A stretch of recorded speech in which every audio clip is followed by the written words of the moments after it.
It's time for Dodger Baseball. Live from Dodger Stadium, HOU 9 presents the Dodgers as they take on the Houston Astros. Hi, everybody, and a very pleasant good evening to you, wherever you may be. Dodgers begin an 11-day, 10-game homestand, their longest of the year, with the Houston Astros. They played 3 in Texas, and the Astros won 2 out of 3. This will be a 4-game series with the 500 ball club. They're exactly 44-44, and they'll lead with Wandy Rodriguez, a left-hander who pitched exceptionally well, allowed 1 run, and lost to the Dodgers in Texas. Meanwhile, Randy Wolf will be on the mound. Typical of Randy, he pitched against Houston, left with the lead. The Astros tied it up, went on to win the game, and he wound up, you guessed it, a no decision, of which he has 12.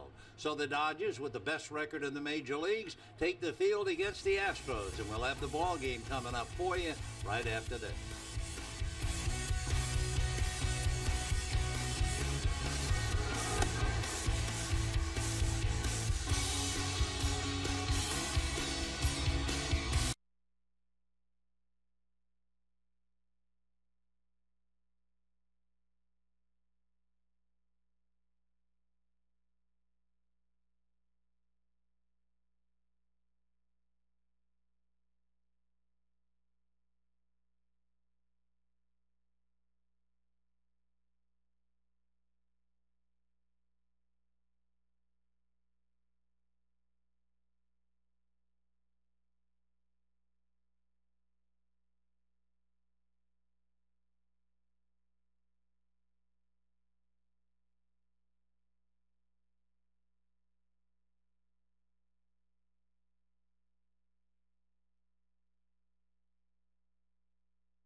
morning to you wherever you may be. The Dodgers are back home. The All-Star game is history, and now the second half of the National League season gets underway as the Dodgers take the field tonight with the best record in the major leagues and a 7-game lead over the San Francisco Giants, who are not playing tonight.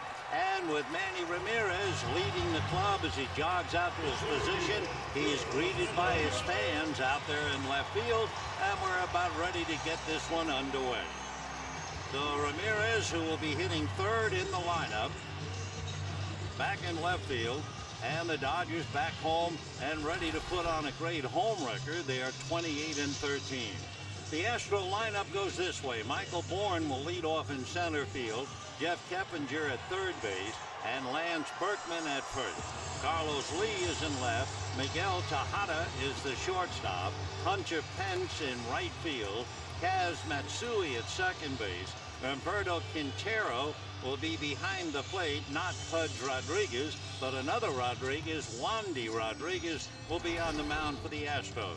On the mound for the Dodgers, the 32-year-old left-hander, and that, of course, would be Randy Wolf, with a record of 4-3, but he has 12 no decisions. 19 starts, 12 no decisions, including 4 in his last 6 trips to the mound. His last time out, however, he picked up a decision and he beat the New York Mets. Against the Astros, Wolf is 4-4, pitched very well in Houston, left with a lead and picked up a no decision that was way back in April, so one of the 12. So Randy Wolf, who has worked at least 6 innings in 15 of 19 starts, and that becomes very, very important. As you probably know, the Dodgers lost the services of Ronald Belisario for a little while. Jonathan Broxton's big toe is suddenly a problem, and Corey Wade came back with that cranky shoulder, and Wade has had to go on the DL. And so for Joe Torre, realizing that his bullpen has already worked 302 innings in the first half of the season, Joe has a tough hand to deal, even though he's out in front. And in talking about a team out in front, it is not an ominous thought, but it is a sobering one. Only 3 of the 11 teams with the major's best record at the All-Star break went on to play in the World Series, believe it or not. But we're not going to look to the World Series. We're going to look to Michael Bourne, and he takes a big curveball off the plate, ball 1. Bourne out of Houston, Texas, went to the University of Houston, runs very well. He had 41 stolen bases last year, and the left-hand hitter takes down and away, ball 2, and a 2-0 count to Michael Bourne. He had a 4-game hitting streak earlier in July, cooled off the last couple of days. 2-0 pitch in for a strike, and the count 2-1. Michael's dad, a petrochemical operator, and his mom, a record keeper at Texas Children's Hospital. Now the 2-1 pitch is swung on, hit in the air to center. Kemp backs up a little bit, and that puts it away. So Bourne, a fly ball to center, 1 down. We'll take a look at the Dodgers with the leather and set them defensively. Loney and Hudson for Call and Blake, Ramirez, Kemp, and Ethier, and the battery of Wolf and Martin. So with 1 down, Jeff Keppinger, the young third baseman, checking in.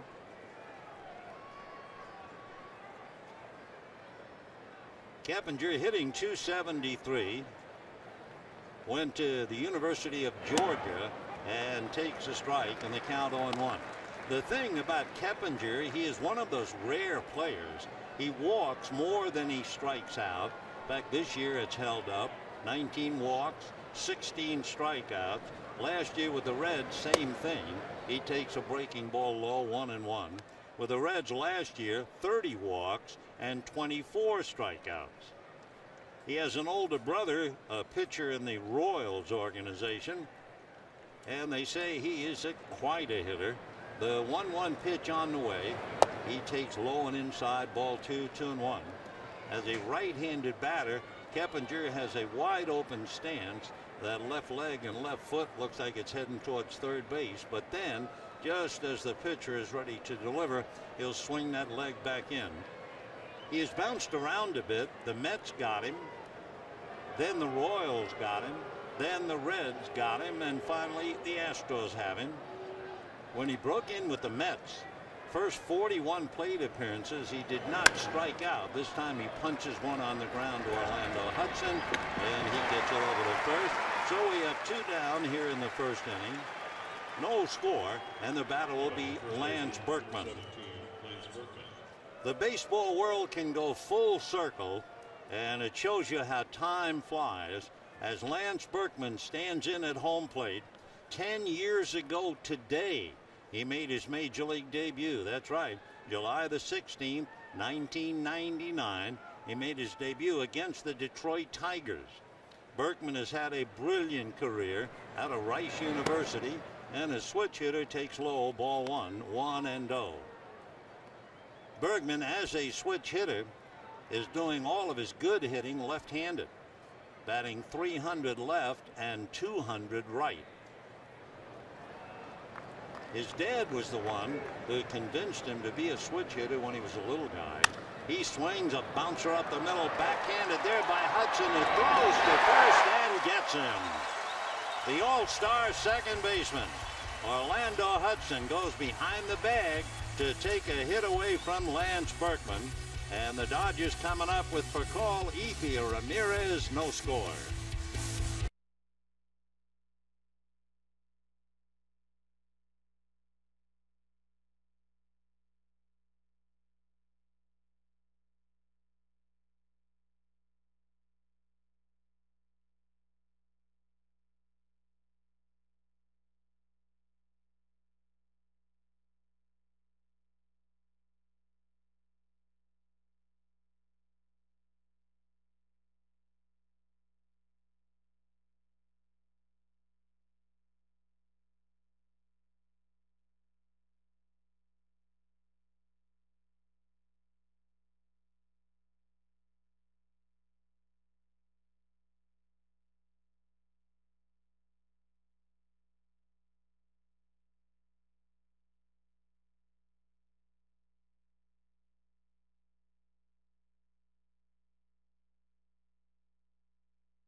Retire the side in order, saved on a fine play by Orlando Hudson. And as he talks to Russell Martin, we'll take a look at the Dodger lineup. Rafael Furcal, Andre Ethier, and Manny Ramirez. Casey Blake gets cleanup with Matt Kemp right back of him, and then Russell Martin. James Loney bats 7th against a left-hander. Orlando Hudson bats 8th, and Randy Wolf on the mound. Wandy Rodriguez, 5'11", maybe 165 after a full meal. And Wandy out of Santiago in the Dominican Republic, ready to go to work.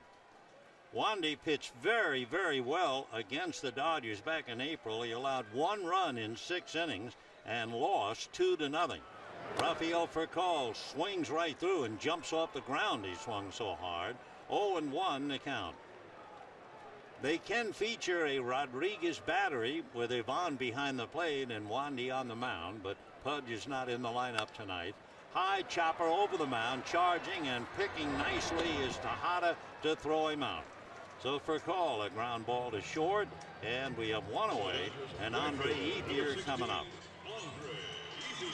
For Wandy Rodriguez, he is 2-2 in 6 career games against the Dodgers. But we haven't seen him here at Dodger Stadium in a couple of years. So Wandy, 5'11", 165. He'll be 31 in August. And as so often happens with youngsters out of the Dominican, he was in 2003 known as Endy Cabreja. Then they found out his real name was Wandy Rodriguez, and he was 3 years older than previously reported. That That seems to happen quite often. 1 ball and no strikes, the count to Andre Ethier.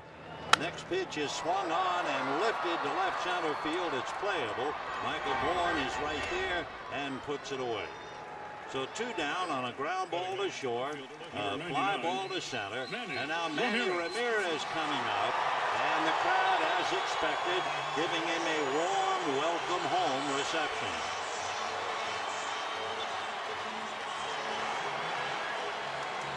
Manny Ramirez hit .379 during that road trip that saw the Dodgers win 6 out of 9. Last year, after the All-Star break, he hit .388. And since the last few years, he's hit better than .350 following the break. And he takes down and away, ball 1, 1-0. Rodriguez facing Ramirez. Manny is 2 for 3 against him in the past. The 1-0 pitch on the way. Good fastball at the knees, and the count 1 ball and 1 strike. Ramirez for the year hitting .355, 9 home runs, 29 runs batted in. Wandy, both feet on the rubber, turns now, left-hander, bends one, and that's in there for a strike. Good pitch. 1-2 the count. Curveball just under 80. When Pudge Rodriguez is behind the plate, they have a Rodriguez and Rodriguez battery. Years ago, they had a Johnson battery. Pitch low and inside, almost got Manny on the foot. Oh, about 35 years ago, they had a right-hander named Jerry Johnson, who would pitch to a catcher, Cliff Johnson. And Pudge Rodriguez resting tonight, and we'll see plenty of them, I'm sure, in this 4-game series. So Manny waiting, 2 balls and 2 strikes. Rodriguez ready, and Wandy comes back. Fastball fouled away. Upstairs off to the right, and the count remains 2 balls and 2 strikes. Years ago, there was a pitcher in the National League named Sal Maglie, and they called him the barber because he pitched up in and gave you a shave around the chin every now and then. Wandy Rodriguez can be called a barber for one very good reason. He is a barber, and a good one. 2-2 pitch on the way is a fly ball to right field, slicing away from Hunter Pence, who makes a spectacular catch sprawling on the grass. So Hunter Pence takes an extra base hit away from Randy Ramirez, charging to his gloved side. That helped a little bit. Eyes bulging as he dives and makes the catch. And at the end of an inning, the outs come.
That order against Randy Wolf. Lee has been feasting on left-hand pitching this year. Big right-hand batter takes a strike, and the count 0-1. Lee is hitting a very cool .386 against left-hand pitching, .308 for the year. And Wolf into the windup, strike one pitch, a little showcase fastball down and away. 1 ball and 1 strike. Carlos Lee, a rather remarkable player.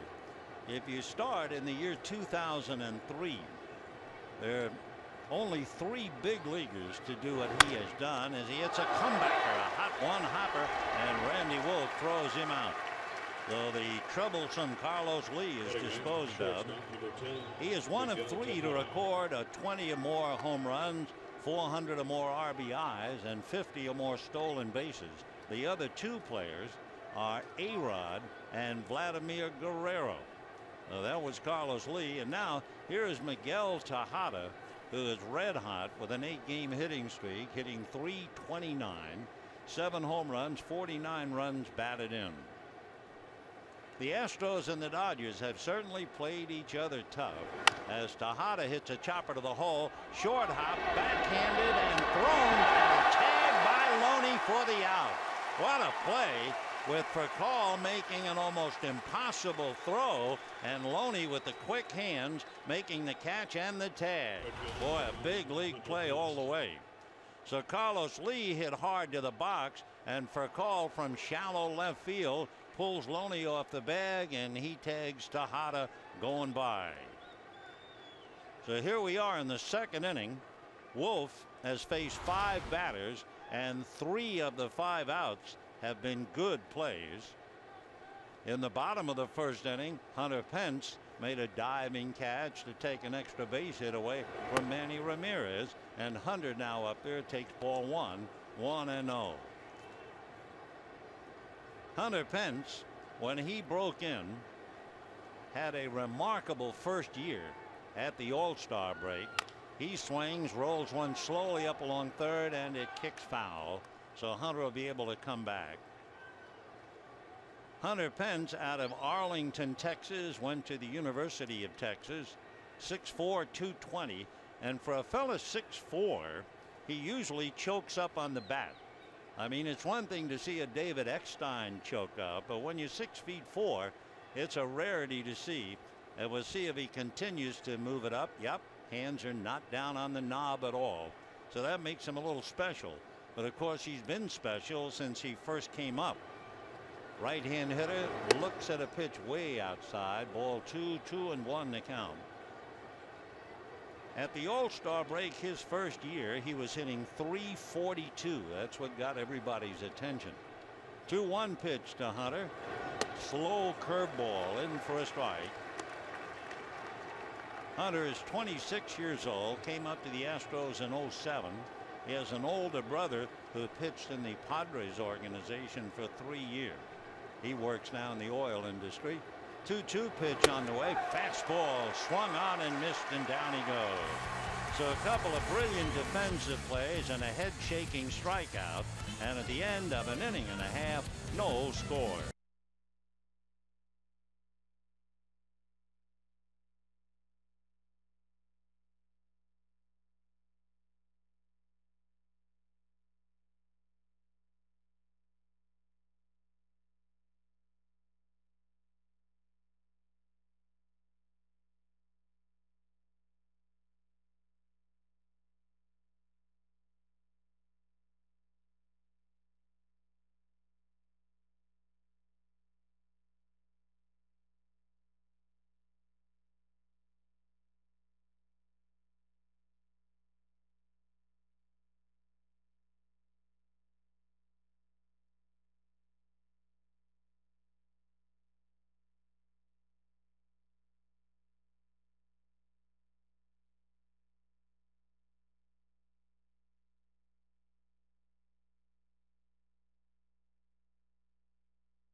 strike, and we're underway.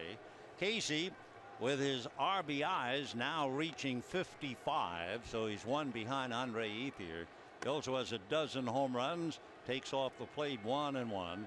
And Casey, a rock solid .285 hitter as he waits at the plate. Wandy Rodriguez comes back 1-1, breaking ball strike, and the count 1-2. We mentioned that Wandy is a barber. In fact, he always gives haircuts to underprivileged children in Boneo in the Dominican. The 1-2 pitch is swung on and whacked to left. Back goes Lee, just about to the track, and makes the catch in front of the window in the Dodger bullpen. So Blake, a fly ball to left, one away, and Matt Kemp will be coming up. So Blake retired on a long fly ball, and we have one out, second inning, no score. Matt Kemp, accustomed to hitting eighth, but with a left-hander gone, he's hitting fifth in the lineup tonight. Matt hitting a solid .320 with 11 home runs and 50 runs batted in. We mentioned earlier that the Astros and the Dodgers really are like push against shove, neither one giving any ground. Kemp takes a strike. Over the last 20 games, the Astros have won 10 and the Dodgers have won 10, and their numbers are so much alike. Pitch down and away, ball two. The thing about the Houston Astros, as Cecil Cooper, their skipper, looks on. Cecil, of course, recently went into the Wisconsin Hall of Fame after all his years with the Brewers. Kemp swings. I mean, a man who spent 11 years with the Brewers. He has 2 Gold Gloves, 5 All-Stars, over 200 home runs, over 2,000 hits. Great player. The 1-2 pitch is lifted by Kemp into right center. Pence backs up, still on the grass, and now one step onto the track. So 2 long fly balls by Blake and Kemp, and we have 2 down in the second inning. You know, Friday night fireworks show that takes off tomorrow after the Dodgers and Astros, and after the game, why the Dodgers invite fans to the field for a spectacular show set to the music of the Beatles as part of celebrating the 60s night. For tickets, call 866-DODGERS or visit Dodgers.com. Russell Martin hitting .258, 2 home runs, 27 runs batted in, and the right-hand hitter bangs one right by the glove of Keppinger into left field. So Martin, a 2-out single to left, and the batter will be James Loney. For Martin, showing positive signs. On the last road trip, a 9-game trip, he hit .343, and now his first at-bat, he sends a rope into left field for a base hit. So the batter now will be James Loney, hitting 7. Loney has already distinguished himself on that long high throw on the ball hit by Tejada to Rafael Furcal. James hitting .281, 7 home runs, 54 runs batted in. On the road trip, he hit .303. So Rodriguez, a look over at first, now comes to his hitter and misses away. 1 ball and no strikes. Loney takes a look at Larry Boa with 2 out, bottom of the second inning, no score. Martin over there at first base, short lead, held on by Berkman. Martin has stolen 8 out of 12. There he goes. Ground ball to the hole. Nice save by Matsui to get him. Boy, this is a dandy of a ball game. As far as defensive plays, we've had 5 of them already. And this time it's Matsui smothering the ground ball, sliding on the grass, and then making the throw to Berkman. And at the end of 2, no score.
Third inning, no score in the ball game. We've had 5 fine defensive plays. Berkman, Lee, and Tejada have lost hits, as have Ramirez and Loney. And into the third inning we go with Kaz Matsui showing bunt and taking a strike. Switch hitter Matsui hitting .252 overall, made a fine play to take a hit away from Loney. Kaz, born in Osaka, has 3 home runs, 21 runs batted in. Takes a look at another pitch, and this one's a little low. 1 ball and 1 strike. Matsui over in Japan was called Little Matsui in deference to Hideki Matsui of the Yankees. 1-1 pitch on the way. Kaz backs off. It's low, ball 2. He was originally signed as a free agent by the Mets out of Japan, and one of the things the Mets didn't like about him was the fact that he would not backhand a ball. The 2-1 pitch is on the outside corner for a strike. He would make a big circle route to get to the ball, but he wouldn't backhand it. Well, the Mets couldn't figure that out. Warren Cromartie, who had played in the big leagues and in Japan, said over in Japan they frowned on the backhanded play. Matsui fouls it away, almost like it was not manly. Matsui did not agree with that, but he has learned to backhand the ball here and now. So Kaz Matsui be 34 in October, 5'10", about 180. 2-2 pitch on the way is taken low, ball 3. 3-2 the count. Randy Wolf made 19 pitches in the first 2 innings. Rodriguez made 21 pitches in the first 2 innings, and a fastball is whacked to left field. Going over to play it off the wall is Manny Ramirez, and into second base goes Matsui as he blisters a double. So of the last 5 hitters, 4 of the 5 have hit the ball very, very hard, and this is the first one to get a base hit, and it turns out to be a double. You had Berkman losing a base hit up the middle to Orlando Hudson. Lee hit a 1-hopper that was flagged by Randy Wolf.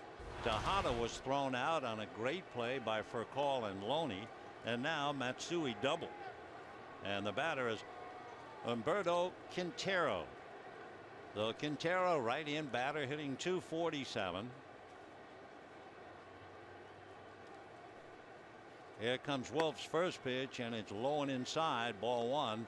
1-0 to Quintero. He's from Venezuela. Originally signed by the White Sox and came up with the Padres. 1-0 the count. The next one to Quintero, sprayed foul upstairs off to the right. 1-1. Quintero is somewhat oddly built, although not for a catcher. He is 5'9" and a good 200 pounds. High energy when he does play. Rod Beck called him Barney Rubble when they were teammates. 1 ball and 1 strike to Humberto, and now he backs out. So Matsui at second base with a leadoff double, no score, top of the 3rd inning. Out of his stretch goes Wolf, looks back at second, now to the plate with a fastball, and that's fouled away. Humberto Quintero facing Randy Wolf. They're always asking Humberto about his diet. He lost about 10 or 15 pounds before spring training last year. And among other things, he eats oatmeal for breakfast, and throughout the day, a bunch of other stuff as he swings and misses, and down he goes, diet or no diet. So Humberto Quintero strikes out, failing to advance Matsui. So that's a tough at bat. And now Wandy Rodriguez coming up. Wandy's not a bad hitter in the past anyway, but when you look at his numbers this year, he is 1 for 33. He has 1 run batted in, and he has struck out a third of the time. So Wolf trying to get him with a runner at second and 1 out, and a fastball is swung on and missed. 0-1 the count. Wandy Rodriguez with Michael Bourne on deck. Wandy in and out of the box now, back up to the plate. No score, top of the third inning. Randy Wolf delivers and drops that off-speed pitch low. 1 ball and 1 strike.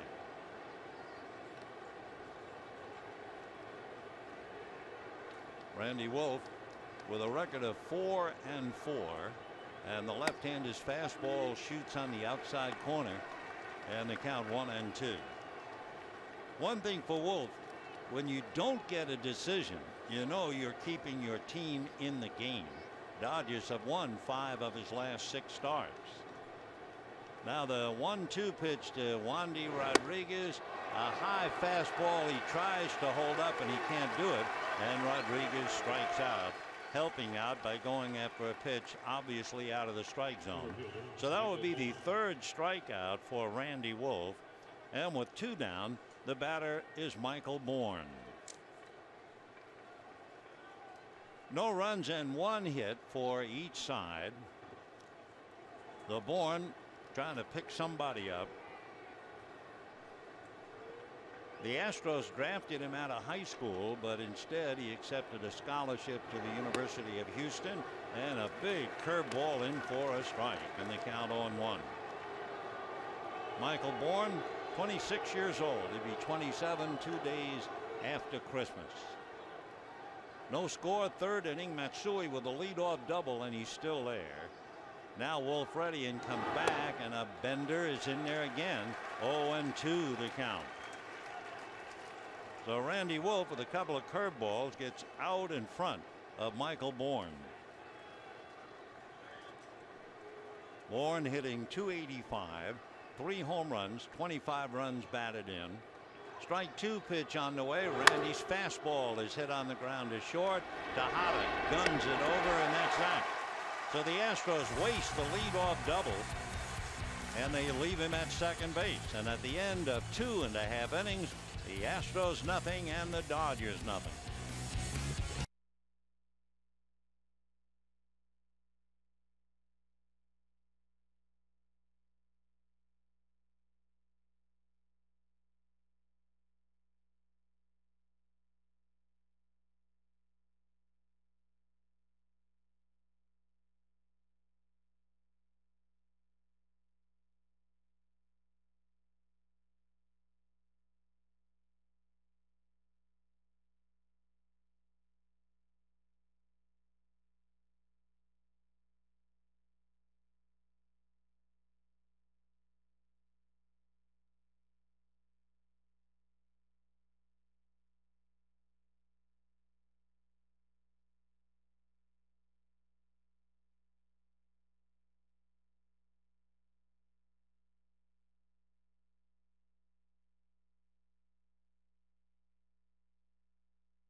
Bottom of the 3rd inning, no score in the ball game, and it'll be Orlando Hudson, followed by Randy Wolf, and then Rafael Furcal. Orlando takes a hook for a strike, and the count 0-1. Hudson finishing up in Milwaukee with 2 home runs, 1 from each side of the plate, and went on to the All-Star game and had a base hit and a stolen base in that. He takes off the plate. 1-1 the count to the old dog, hitting .283, 7 home runs, 48 runs batted in. Rodriguez ready and comes back 1-1, and it's swung on and missed. 1-2. So Orlando Hudson trying to get something started here against Randy Rodriguez. Rodriguez has really turned things around in his last 4 starts. 1-2 pitch is high. In his last 4 starts, he is 3-0. His earned run average is 1.8. The opposition hitting .212 against him. So the left-hander's 2-2 pitch on the way is a good breaking ball, swung on and missed, and down goes Hudson. 1 away, strikeout number 1 for Rodriguez. You know, a reminder, kids can now train for the big leagues on the field at Dodger Stadium during the next Junior Dodger Training Day. From July 22nd is the day.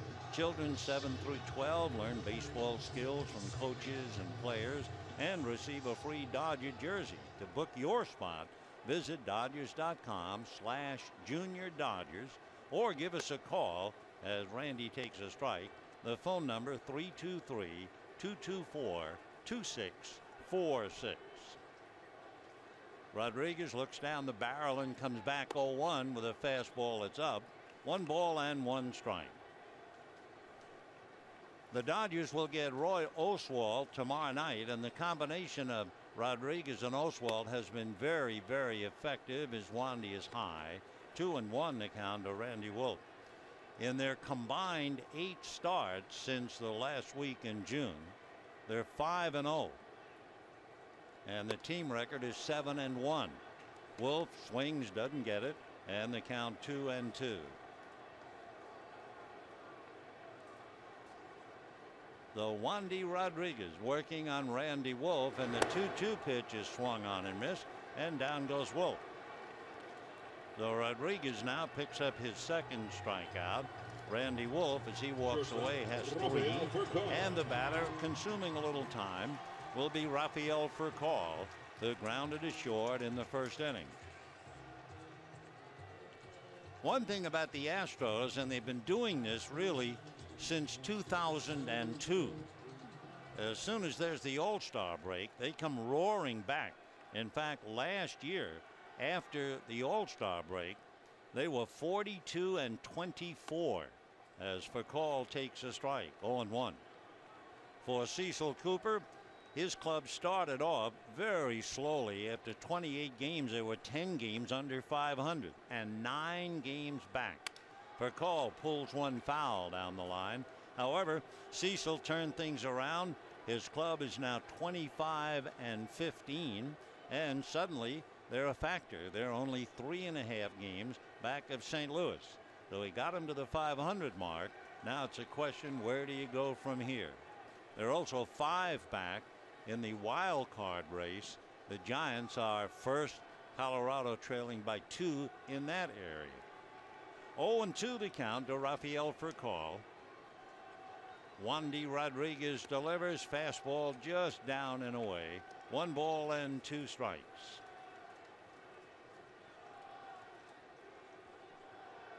Rafael batting .255. Rodriguez turns, ready. Wandy comes back. Breaking ball is swung on and fouled, and instead just missed. So that will do it. Strikes out the side, does Wandy, and at the end of 3, no score.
brilliant defensive plays. Orlando Hudson turned it in against Lance Berkman. Then a hot one back to the box, speared by Randy Wolf. Then, if that wasn't enough, a sprawling catch by Hunter Pence and a combination play for Paul and Loney for the tag, and topped off a sliding one-hand stop and play by Kaz Matsui. So we go to the fourth inning, defense at its brilliance, and it'll be Keppinger, Berkman, and Lee second time around against Randy Wolf. That's a strike. 0-1 to Keppinger. He's the fellow with such a very good eye. More walks than strikeouts. 0-1. 1-1 strike to the pride of the University of Georgia. Born in Florida, lives in a little town in Georgia called Dacula. Not Dracula, but Dacula, close enough. 1-1.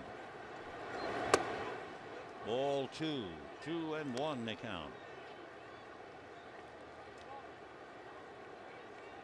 Contact hitter, not a lot of power, but a lot of line drives in the gaps.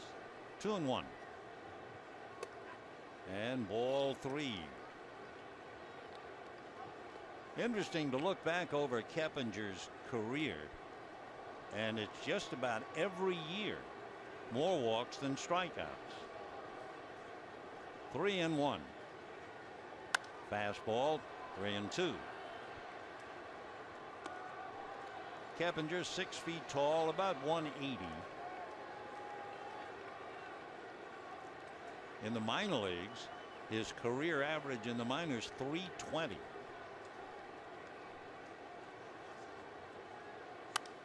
This time foul back and out of play.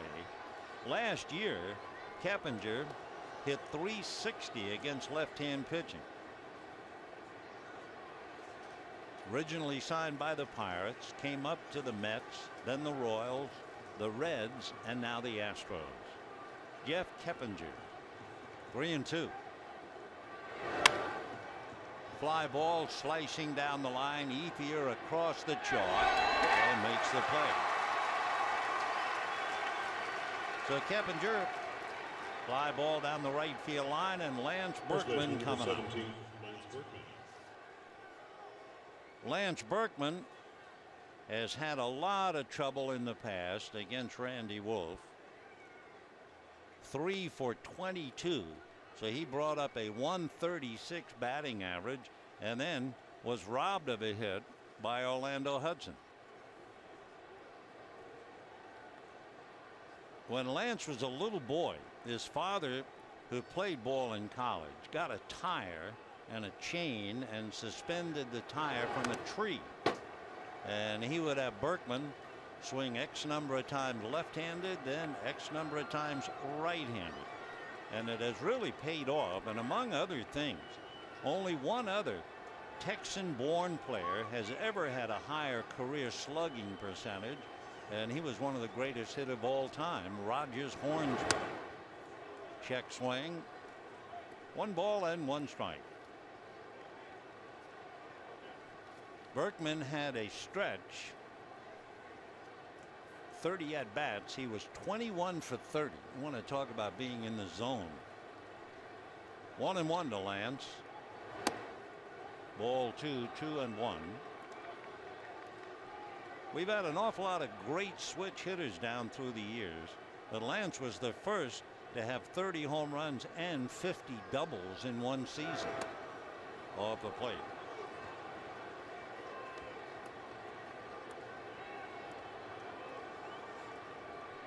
In 2002, he had 10 home runs in his first 20 games. That tied a streak that Mickey Mantle had. So Berkman, celebrating his 10th year tonight, draws the walk, and the batter will be Carlos Lee. The Wolf has allowed 1 hit, 1 walk, struck out 3. Carlos Lee hit that 1 hopper, and Wolf made a nice play to get him. Lee a tough out anytime, but especially against left-hand pitching.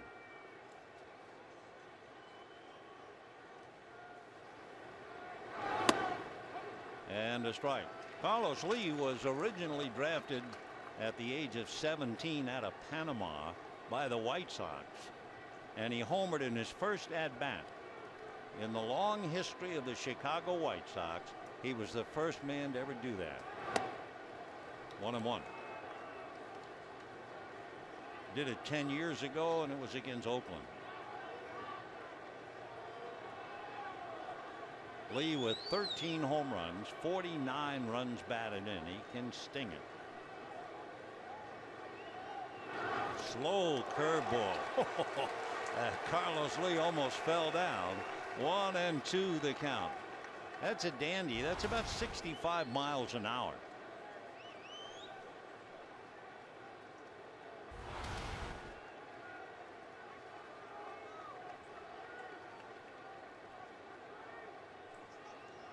Lee, despite lunging at the curveball, has always been a very tough guy to strike out. 1-2. Almost got him. 2-2. Lee has only struck out 28 times, and he's had about 350 plate appearances. 2-2.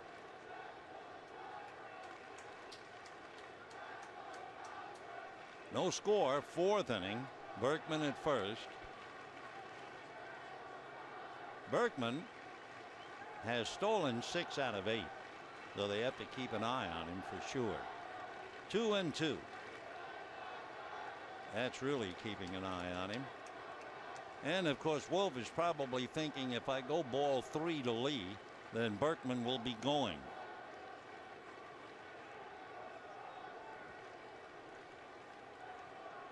Two and two the count to Carlos Lee. And another throw. So you have a very good hitter with a lot of power who doesn't strike out much, and a pretty good base runner. Interesting combination. The one thing they might think about running Berkman is the fact that Lee has grounded into 10 double plays. And a fly ball to center. Matt Kemp is at the other end of it. So 2 down. And the batter will be Miguel Tejada. So Berkman at first with 2 out.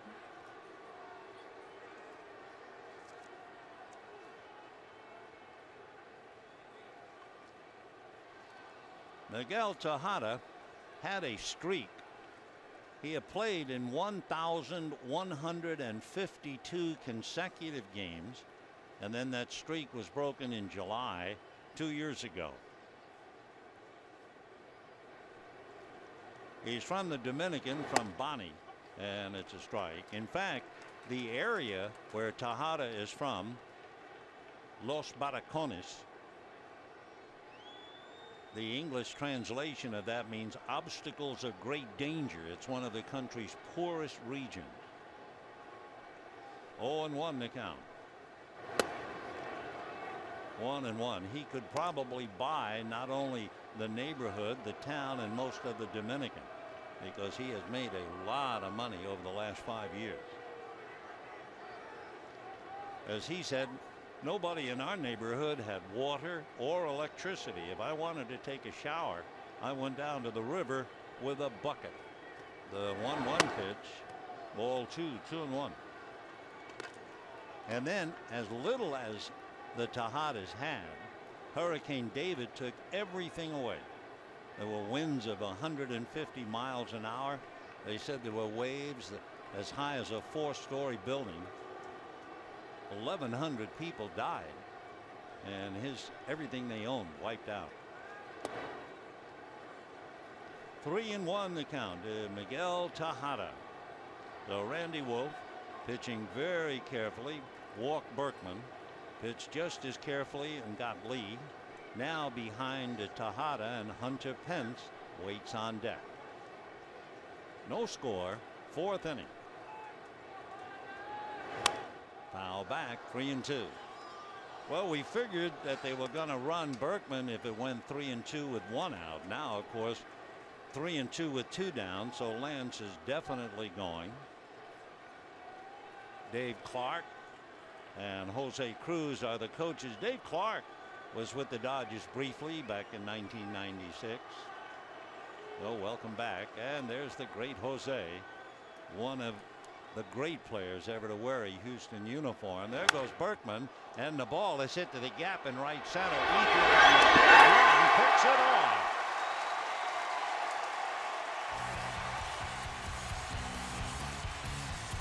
Another fine defensive play.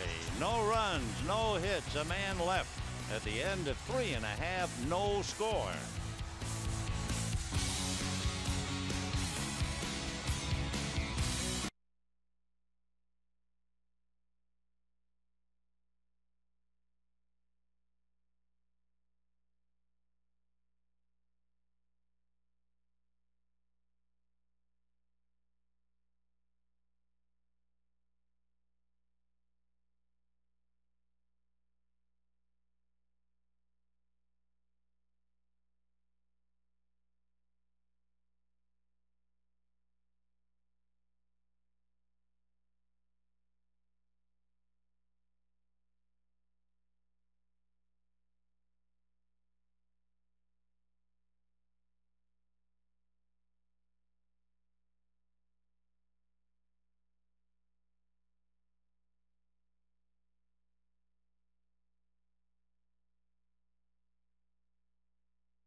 Baseball on KCAL 9 is brought to you by Infinity, luxury cars that inspire at every turn.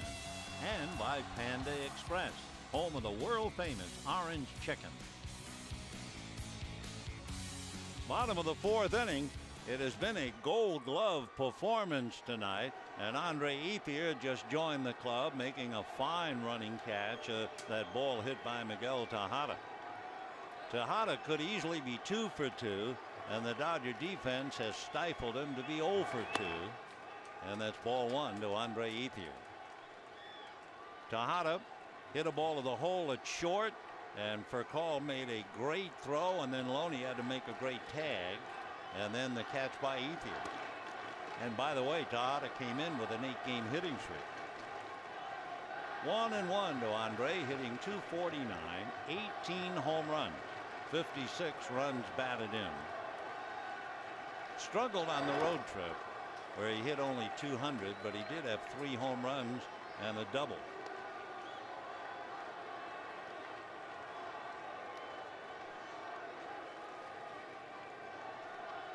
Ethier, Ramirez, and Blake. 4th inning, no score. Fastball in there. 2-2 the count.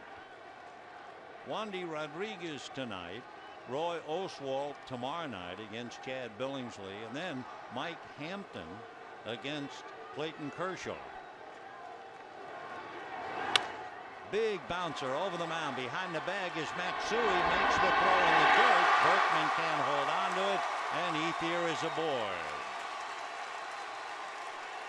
Figures to be a base hit. Matsui, a really tough play, and going away from the play, so he couldn't get much on the throw. And Ethier appeared to beat it anyway. So Andre Ethier, an infield single, would be hit number 2 for the Dodgers. And the batter will be Manny Ramirez.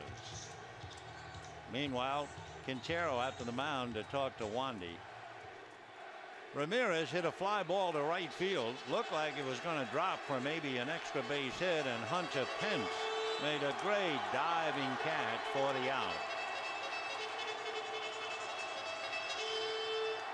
No score, bottom of the 4th.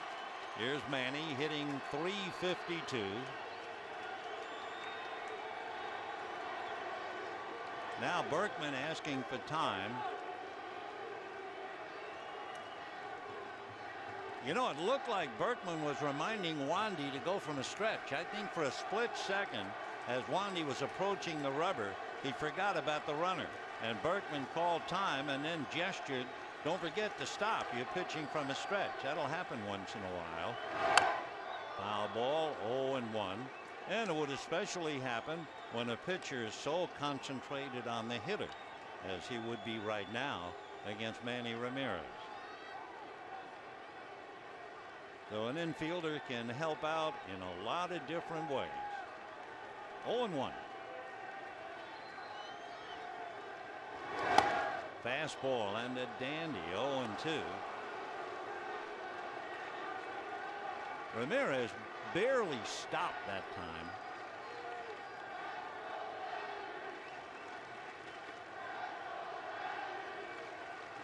All right, 0-2 the count. And that's fouled away.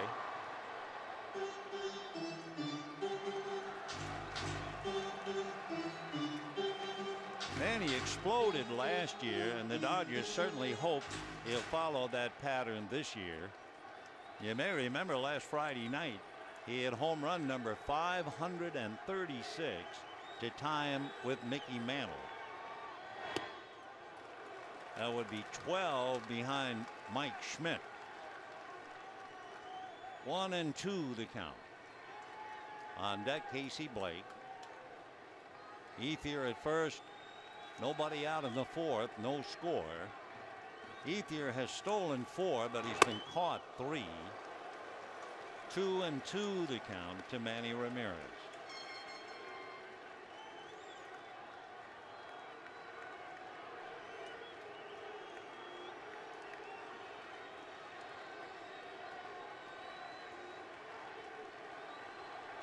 Two balls, 2 strikes. And Ramirez out of there.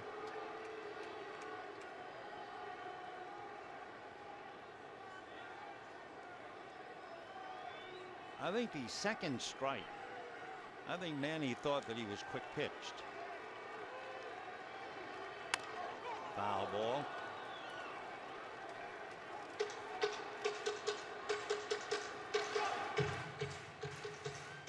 Ramirez, for a power hitter, 9 home runs, 29 runs batted in. And he has walked more than he has struck out. Not much of a surprise there, but perhaps the fact that he has struck out 21 times. 2-2. And make it 22.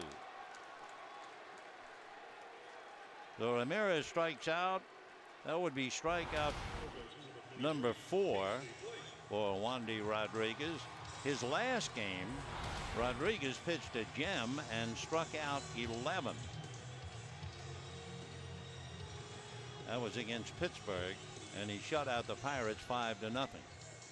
Casey Blake, a long fly ball to left field that Carlos Lee caught, and Quintero, I think, out to remind Wandy Rodriguez. In fact, the 2 fly balls in the second inning, one by Blake and one by Kemp, were hit a long way. Fastball, ball 1. No score, bottom of the 4th. The Astros have 1 hit, a leadoff double by Matsui, and he failed to advance. The Dodgers have 2 hits, single by Martin to left and a single by Ethier. That's a strike. 1-1.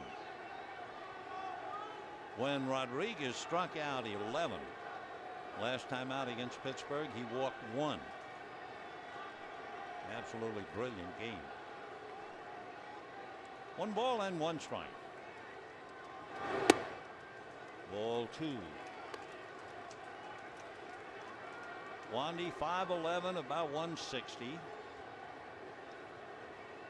have to be awfully good to be a big league pitcher. When you don't stand very tall, they like them big. Fastball in there. 2-2.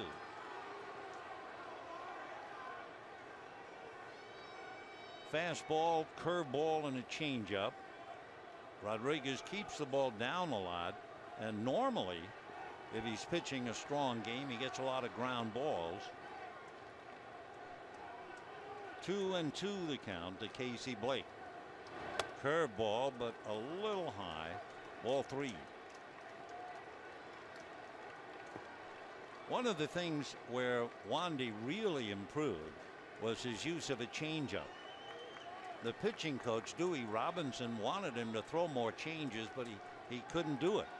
And then his catcher, Pudge Rodriguez, suggested throw more changeups, and then he did.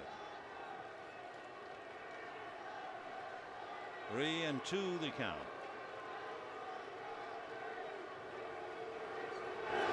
Fastball fouled away. There was another thing that Pudge Rodriguez did to try and help Wandy Rodriguez, and that was to take less time between pitches. So Pudge said, speed up your delivery and use the changeup more, and it's really helped him. 3-2 to Casey Blake. Runner not going on ball 4. So first and second and 1 out. You know, our CarMax text question tonight: which current National League playoff team is the biggest surprise? The Cardinals, the Phillies, or the Giants? Text your answer to 86212 on your cell phone. Just to refresh your memory, the Phillies have come back nicely and lead Florida by 4. The Cardinals lead Milwaukee by 2.5. The Giants are 7 back of the Dodgers, but they're 2 games in front in the wild card race. Matt Kemp fly deep to right in the second inning. 0-1. Matt hitting .319, 11 home runs, 50 runs batted in. 2 on. You have Ethier at second, Blake at first with 1 out. And Wandy Rodriguez in a scoreless battle with Randy Wolf. 0-1. Slow breaking ball. So both left-handers give you a zap with the fastball and then come back with that slow curve, although Wandy's curveball is in the high 70s. When Randy breaks off that deuce, his is about 65.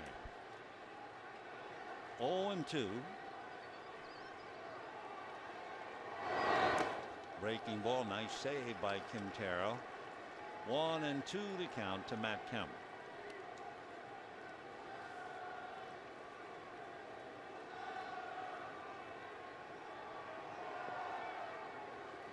Wandy is 5-0 against the National League West.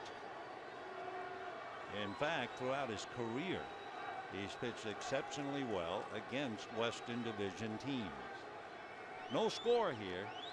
1 out, bottom of the 4th. Ethier at second, Blake at first.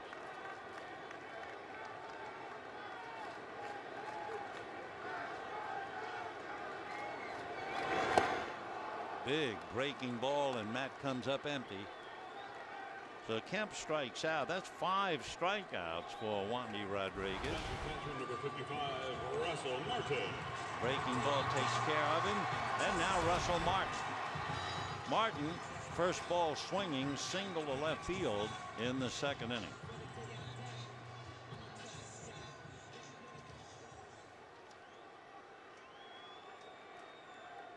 Martin 3 for 9 in his career against the left-hander. Starts him breaking ball strike. 0-1. Wandy Rodriguez, who is not a big man anyway, hurt himself in spring training. He strained a muscle on the rib cage on the left side. And for Wandy, a bad way to begin the year. It was his first spring training game. Pretty bad. You know what'll happen when you pull that muscle at the rib cage? You're usually out for a long time. So what they tried to do is change his mechanics so he wouldn't do it again. 0-2. Just missed. 1-2. When Wandy pitches, there's a lot of torque in the upper half of his body. So they were trying to cut down a little of the torque, use the lower half of the body more. Ground ball to third, backhanded there. Keppinger quickly to Matsui. Nice play. So no runs, 1 hit, 2 left. And at the end of 4, Knowles score.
Clubhouse combo for a chance to win a Guitar Hero video game.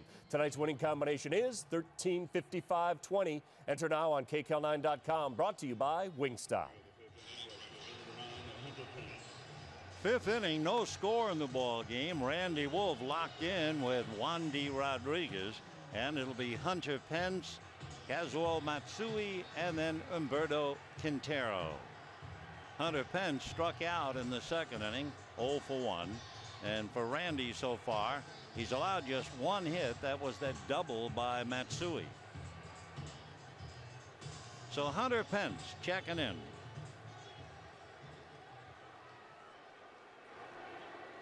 Hunter Pence was talking about when he was a little guy and his father. He had gotten a lot of books to read about nutrition and weightlifting. And then his dad traded a watch for a guy to give him 5 weight training lessons. Right, 1-1. The dad, Howard, said, we had 3 kids in sports, 2 in baseball, 1 in gymnastics, and it cost around $10,000 a year for each of them. And we had to find ways to cover the cost. One hop it up for a call. That'll do it for Hunter. 1 away. Another thing they did, they had 4 Cocker Spaniel females that they bred, and they'd get $600 to $800 a pup. And they used the money to fly Hunter Pence to Monterey for LASIK surgery. So the family says he's got dog's eyes, puppy's eyes. 1 away. Kaz Matsui doubled in the 3rd inning. Right. No score in the 5th. Astros have Matsui's double, and the Dodgers have 2 singles, and we've had brilliant defensive play. Right.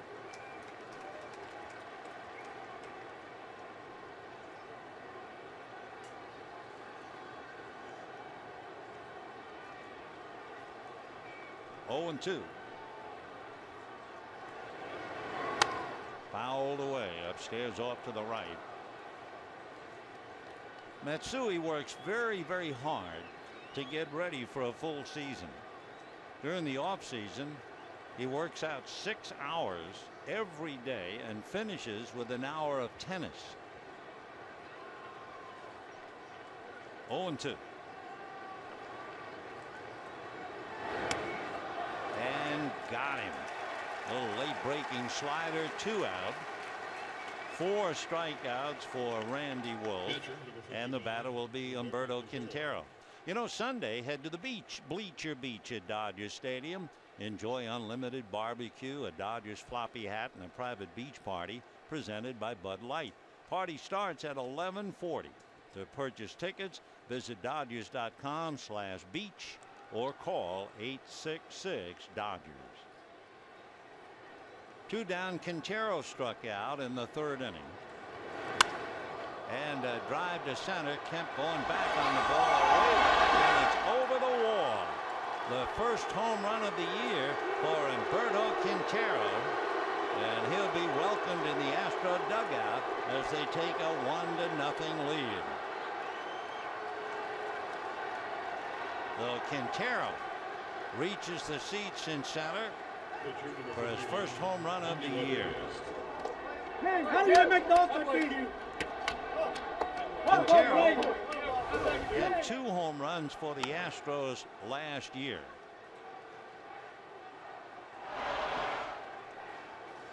For Randy Wolf, throwing a lot of strikes and usually along the way. There was the last home run in August of last year. For Randy, that would be the 16th home run that he has allowed, which, needless to say, is high on the club. Fly ball to right. Ethier is there.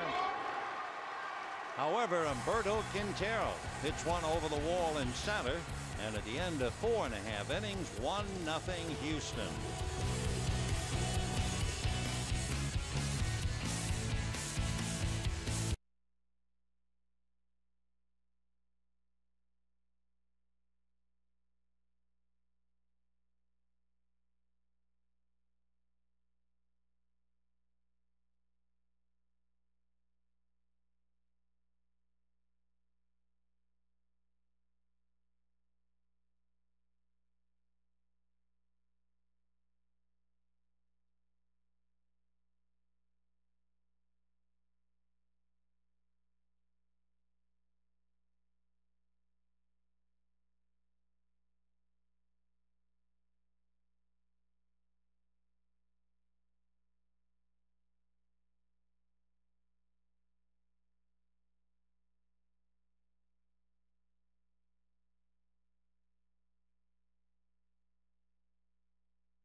Dodger Baseball on KCAL 9 is brought to you by CarMax, the way car buying should be, and by Carl's Jr.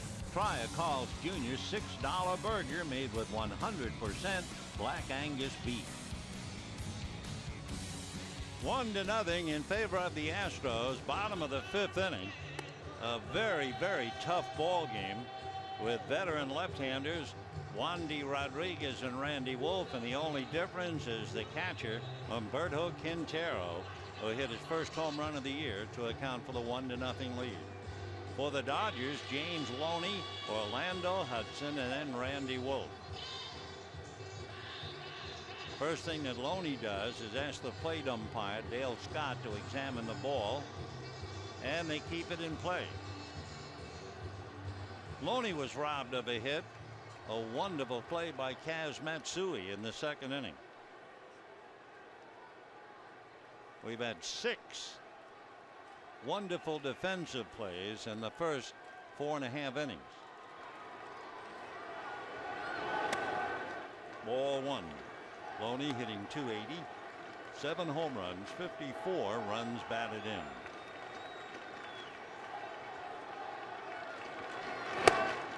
That's a strike.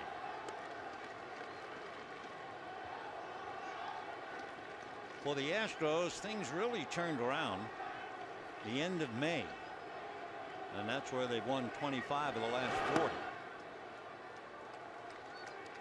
They came in here with a break-even .500 record. The Dodgers, of course, with the best record in baseball. That's a strike.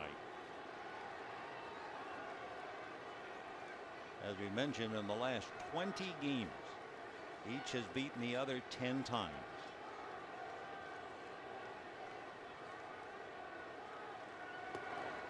Breaking ball, 3-2. And as if we're not seeing good pitching tonight, chances are tomorrow night, Roy Oswalt and Chad Billingsley. 3-2.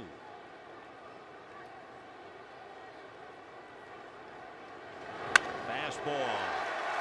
Go for Loney. As the players would say, he was sitting on the fastball. And on a 3-2 count, he was ready for it. The game's a line drive base hit, and that'll bring up Orlando Hudson. Lance Berkman, who is a bit of a mayor over there, he has something to say to just about every arrival. And Orlando Hudson now checking in at the plate.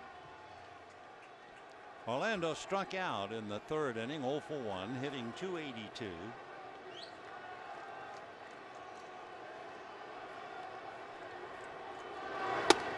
For Orlando, it has been a wonderful year when you realize the injury to the wrist last year made him so very, very questionable. And here he is with the Dodgers, day in and day out, sparkling. Hit for the cycle one game. They switch hitter, homered from either side of the plate in another game. Made the All-Star team. Got a base hit and a stolen base in St. Louis. Been a wonderful year for Orlando. 1-1. Or wonderful half a year. 2-1. Now Wandy Rodriguez made 27 pitches in the fourth inning. That's a lot of pitches, especially if you're not a big guy. 2-1 the count.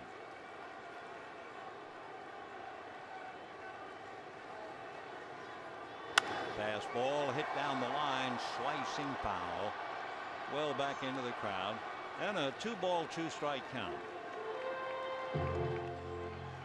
Fourth meeting of the year between the two clubs. The Astros beat the Dodgers 2 out of 3 in Houston. As Joe Torre talks to Bob Schaefer. 2-2 the count to Orlando Hudson. Breaking ball over the glove of Tejada. And by the time it's cut off by Carlos Lee, Loney is going to be into third on a double by Orlando Hudson.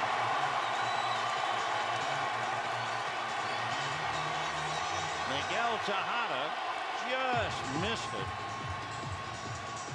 Tejada is only 5'9". If he had any height at all, he makes the play. Up you go. Inches. It's a game of inches, as they say. Carlos Lee cuts it off. So second and third, nobody out, and Randy Wolf, the batter.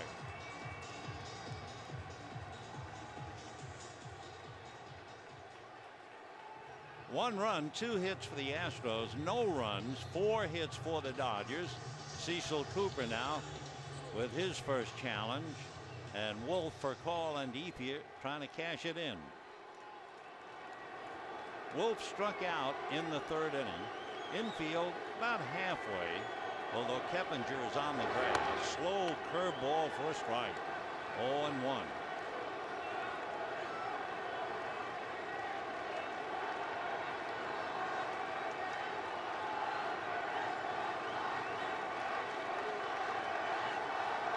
Carlos Lee somewhat shallow in left field. 0-2. Randy Wolf strikes out about a third of the time, but he does have 5 runs batted in.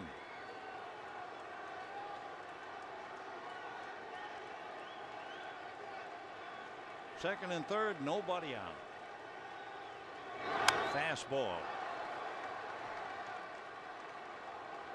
His fastball clocked at 91.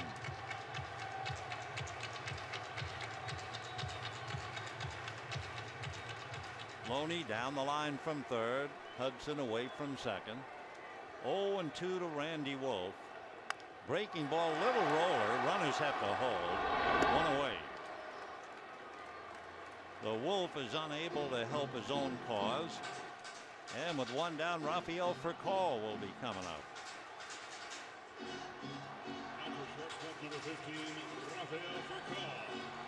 Rafael grounded to short and struck out. And of course, there are a lot of thoughts going on with the Astros now. Quintero goes out. Keppinger comes over. Cecil calm, just taking it all in. Now Tejada. So they've given Wandy an awful lot to think about.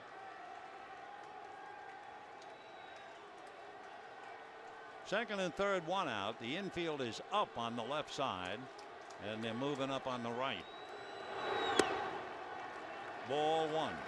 On deck, Andre Ethier. Rafael hitting .254. 4 home runs, 21 runs batted in. Drops that one in there nicely. 1 ball and 1 strike.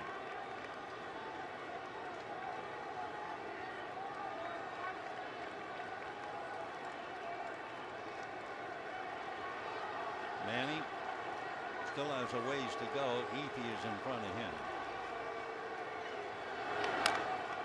Fouled 1-2.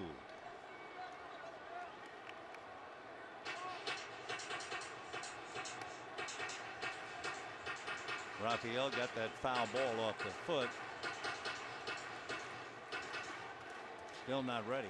He got it off the right foot, which is rare, as we've always talked about the quickness of a big league bat. Normally the foul ball is off your front foot. That was a hard slider, and it got him on the back foot. 1-2.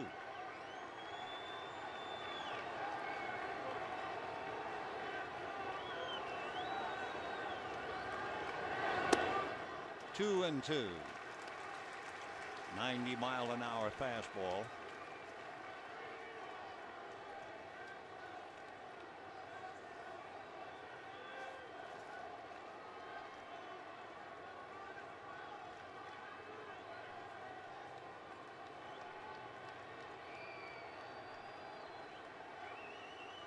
Breaking ball smothered nicely. So 3-2. Now when it was 3-2 to Loney, it was a fastball and James hit it to center. Now let's see, with first base open and a left-hand hitter on deck, what the pitch selection is. 3-2 to Rafael Furcal. Remember too that Rodriguez has struck out 5, though he's got some good pitches working while Ethier waits. 3-2.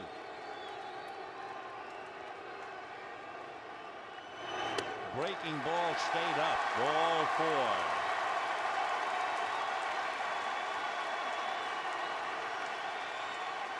Though a 3-2 breaking ball, but not much curve to it. And with the bases loaded and 1 out, Andre Ethier coming up, and Dewey Robinson going out to talk to Wandy Rodriguez. Andre Ethier, as he waits at the plate, has had one horrific moment day in and day out. That is, he usually finds a lot of runners on base, and he's cashed them in with 56 runs batted in. However, he is also grounded into 15 double plays. So Andre checking in with 1 out, bases loaded, 1-0 Astros, and Manny Ramirez waiting on deck. So Robinson going out, no doubt, trying to maybe suggest pitches to Rodriguez. The infield is back in double play depth. So here's the big battle. Breaking ball and in for a strike. Maybe a cutter. 0-1 the count. Ethier flied to center and single to short. Fastball, foul ball. 0-2 the count. So off speed, and then he comes back 90-mile-an-hour fastball. Andre got that off the front foot. Loney goes back to third. Hudson stays at second for Call at first. 1-0 Astros. Bottom of the fifth. A huge at bat for Andre Ethier.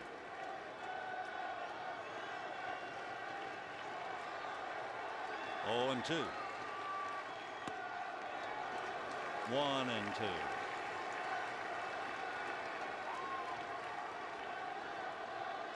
So he hasn't thrown Ethier a breaking ball. Started him off speed, couple of fastballs. 1 and 2. High bouncer to Tejada. He's on the bag. There's the double play. And for Andre, up popped the devil. He's matched the number on his uniform. 16 double plays. The Dodgers come up empty. And at the end of 5, 1-0 Houston.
This day in 1948, it was a big day for some managers and not for the others. For instance, Leo DeRocha, the manager of the Dodgers, asked for his release and signed with the Giants. The Giants fired Mel Ott.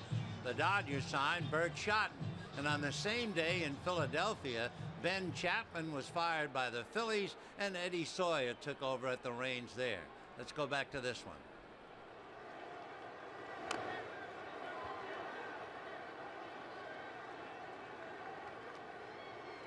Michael Bourne up there. 0-1 the count to Michael. Bourne flied to center, grounded to short. 0 for 2.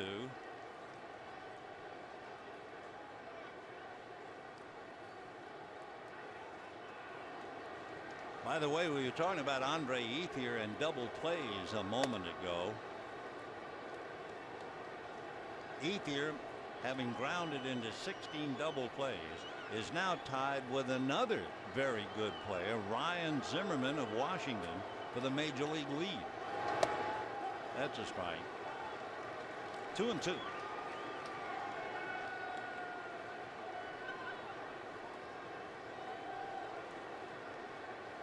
Bourne, Keppinger, and Berkman.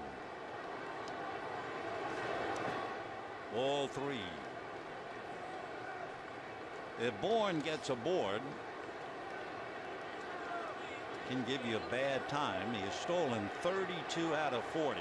I knew there was something about Randy Wolf I kept looking at from the start of the game, and I realize now what I think it is.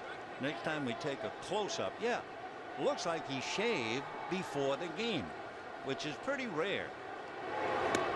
Big roundhouse curveball. It might have been ball 4. So a discouraged Bourne shaking his head. 5 strikeouts for the clean-shaven Randy Wolf. I would say 99 times out of 100, a pitcher lets the beard grow, certainly on the day he's going to pitch. Strike.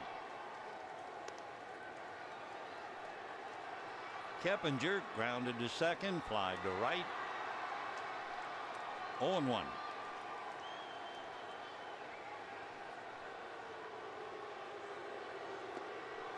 Boy, when he takes his stance at the plate, his left foot and left leg are in complete opposite to the back leg. But by the time he's ready to swing the bat, he swings that left leg back in.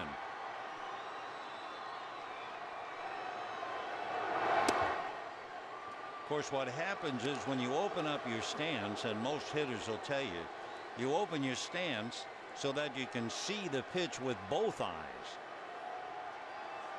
You have a closed stance, it's as if you're peeking around the corner with one eye. Curveball, little dribbler foul.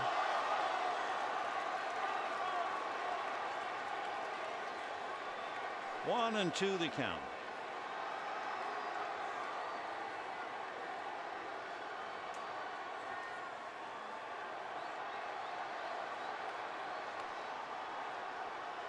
One run, 2 hits for the Astros, no runs, 4 hits for the Dodgers, and we're in the 6th inning. Fastball, little roller. Hudson, plenty of time. 2 down. You know, Dodger Town now has a home with its very own zip code, 90090, and in celebration, the Dodgers are offering $90,099 seats, including the games with the Astros and the Reds. So visit Dodgers.com/eSavers and enter the promo code KEMP, as in Matt, 27. 2 down. Here's Lance Berkman. Robbed of a hit by Hudson and walk. 0 for 1. Ball 1.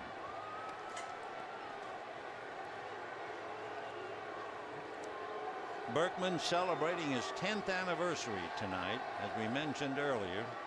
In 1999, on this date, he played his first major league game against the Detroit Tigers. His dad played for the University of Texas. Lance went to Rice. 1-1. That's on the corner. 1-2.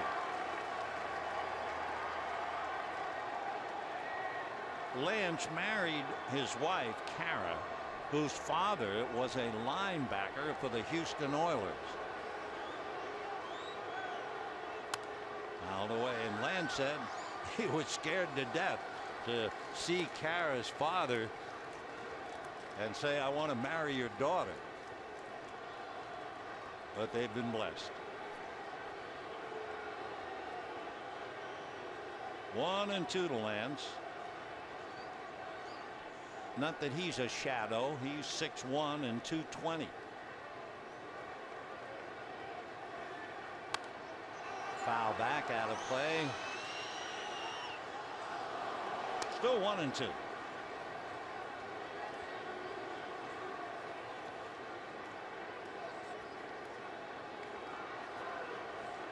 Berkman, during the offseason, teaches the Bible to young people, teenagers.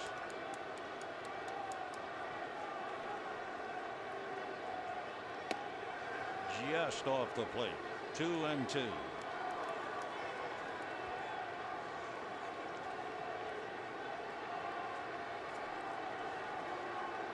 Last we checked, the Berkmans had 4 daughters.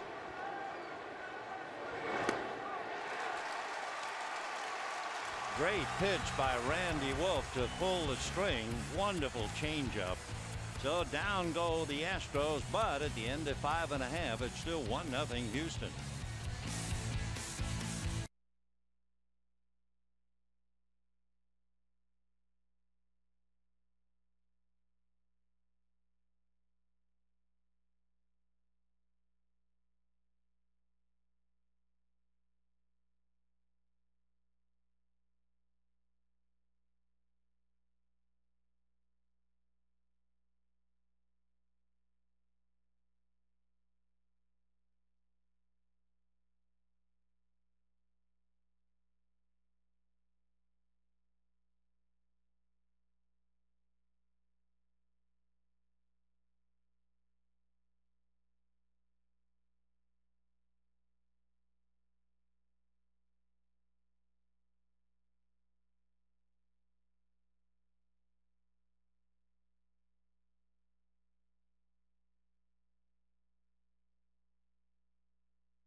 Quintero, who homered his first home run this year for the Astros. So it's 1-0 Houston with Ramirez, Blake, and Kemp in that order.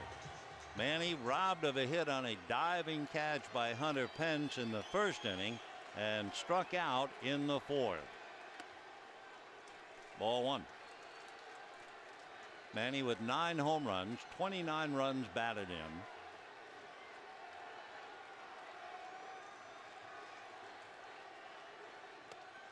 That's in there. 1 ball and 1 strike. Both pitchers so similar. Sneaky fastball, slow curves. Rodriguez with a slider, fastball, 1 and 2. Randy Wolf has struck out 6, and Wandy Rodriguez has struck out 5. Rodriguez lost to the Dodgers earlier in April when he allowed only 1 run and lost 2-0. Fastball just off the plate. Somebody hollering from the Houston dugout and Dale Scott gesturing that it was outside. 2-2. Breaking ball, they're going to check. No swing, says Jerry Meals. So fastball just off the plate, then a check swing, and a moment of truth. 3-2. Rodriguez has walked 1. Breaking ball got him. So Wandy strikes out Ramirez twice. Now he has 6 strikeouts. So the pitchers are almost a mirror of each other. 1 walk, 6 strikeouts, and the only difference a home run by Quintero. Now Wandy works on Casey Blake. Fly deep to left and walk. Fastball, ball 1. We mentioned earlier that Rodriguez is indeed a barber.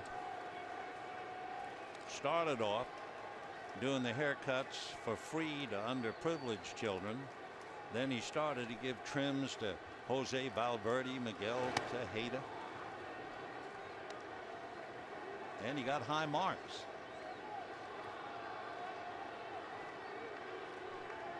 Two and 1 to Casey Blake. Foul ball.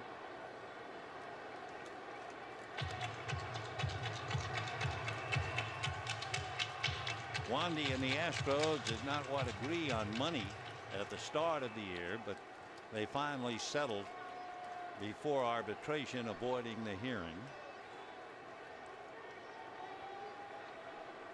2-2. Fouled away, and that got Quintero.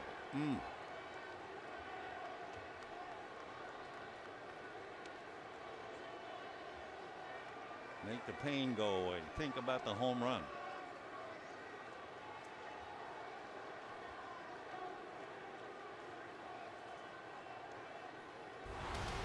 Two and 2. He got him on the foot. Yeah, right there. Aye. Boy, what a beating they take day in and day out behind the plate. And not only the catcher. You know, the umpires take a beating behind home plate. A lot of foul balls into the mask. And of course, Russell Martin could write a book on it. 3-2 to Casey Blake. Pretty good fastball at 91.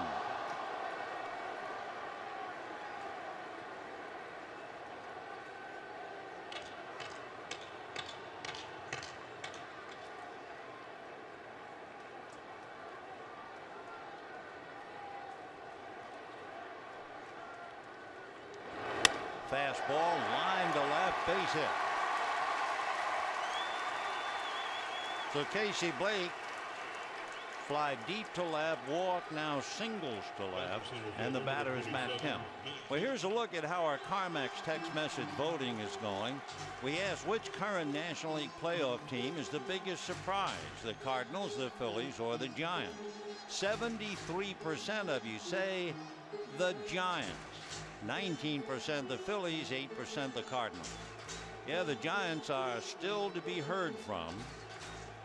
Remember, text your answer 86212 on your cell, and we'll get your thinking. Dewey Robinson making his way out to the mound. Excuse me, it's going to be Cecil Cooper instead, the skipper. Just checking. The Dodgers and the Giants have played each other 9 times. The Dodgers have won 5 and the Giants 4, so they have a lot of baseball left to play against each other. Tim Burdick and Alberto Arias begin to loosen up in the Astro pen. So Wandy Rodriguez, who's had 2 very tough innings. In the 4th and 5th innings together, he made 52 pitches just in those 2 innings. So now with 1 out in the 6th, Blake is at first, and here's Kemp. And a strike. Casey Blake doesn't do a lot of running, but he has stolen 2 out of 3. Held on by Berkman.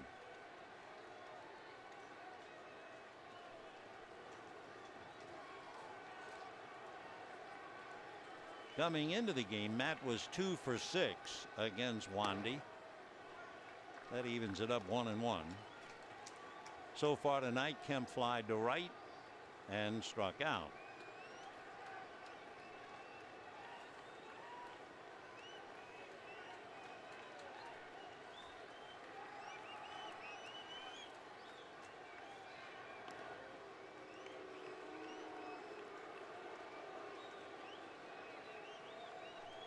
Astros 1, Dodgers nothing, bottom of the 6th. The only difference, the home run by Humberto Quintero, the Houston catcher.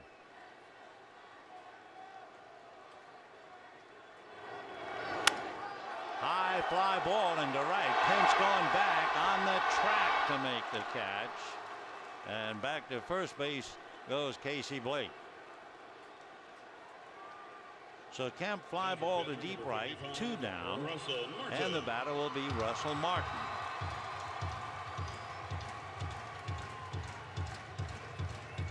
Dodgers had 1 golden opportunity. They had 2nd and 3rd and nobody out in the 5th inning. Eventually loaded the bases with 1 out, but Andre Ethier grounded into a double play as he talks to Mark Loretta. Martin singled and hit into a force play. Starts him fastball low, ball 1. Martin hitting .260, so his stock is certainly on the rise.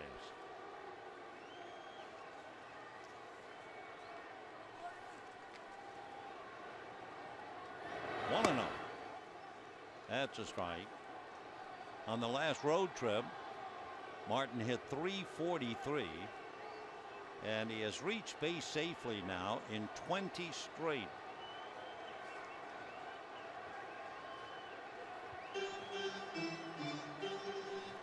One ball and 1 strike. On deck, James Loney.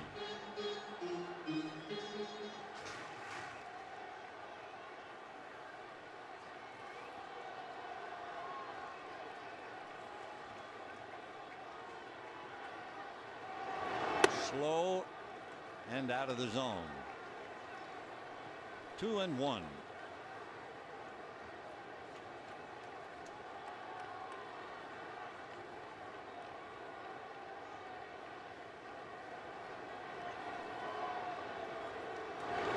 Breaking ball, little number, tough play.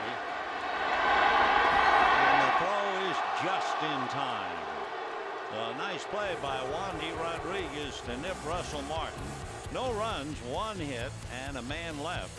And at the end of 6, 1-0 Houston.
and Corona Light, official sponsors of the Timeout.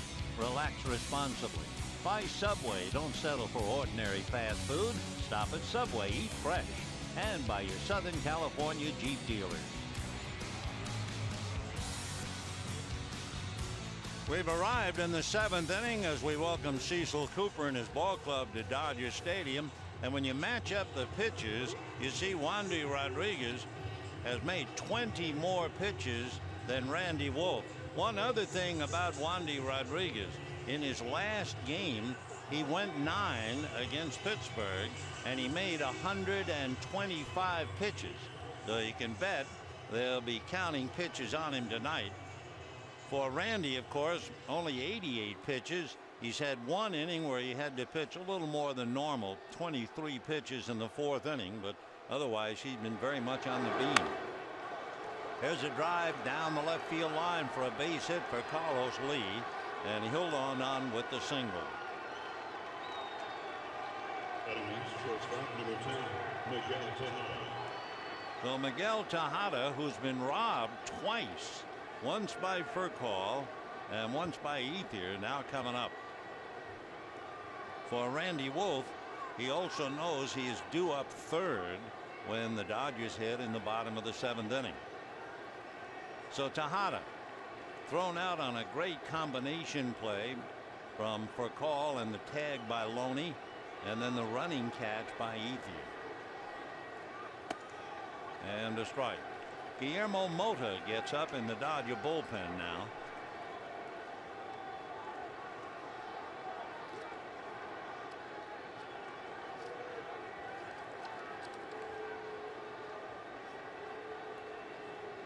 Tejada hit 13 home runs last year for the Astros. 1 ball and 1 strike.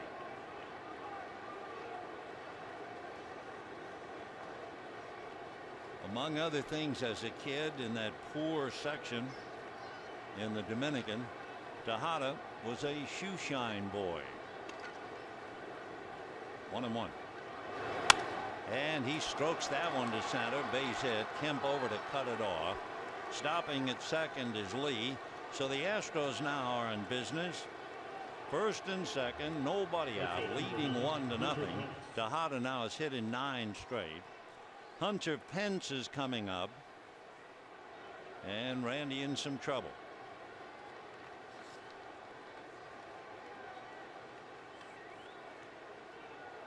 Hunter Pence has not sacrificed this year. One big reason he's hitting .296.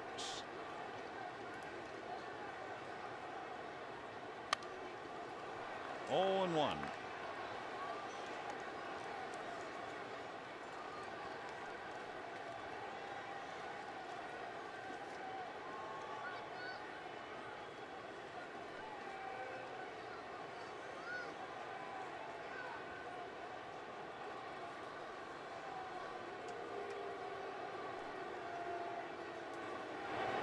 Slow breaking ball for a strike. 0-2. During the 2007 season, when Pence hit .322 and was the talk of the league, Craig Biggio took him under his wing. 0-2. Fastball, a broken bat, and a fly ball single that will load the bases with nobody out. So Pence breaks his bat, settles for a single. You have Tejada at second, and you have Carlos Lee at third. Nobody out, and the batter is Kaz Matsui. Bat came apart, but the ball lands safely for a base hit.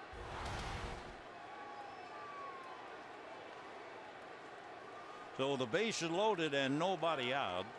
Randy Wolf has Matsui, Quintero, and Rodriguez. Now the Dodgers had the bases loaded with 1 out and came up empty, and Honeycutt checking on Mota as to whether he's ready or not. Kazuo Matsui doubled and struck out. Here comes Joe, so that's going to be it for Randy Wolf.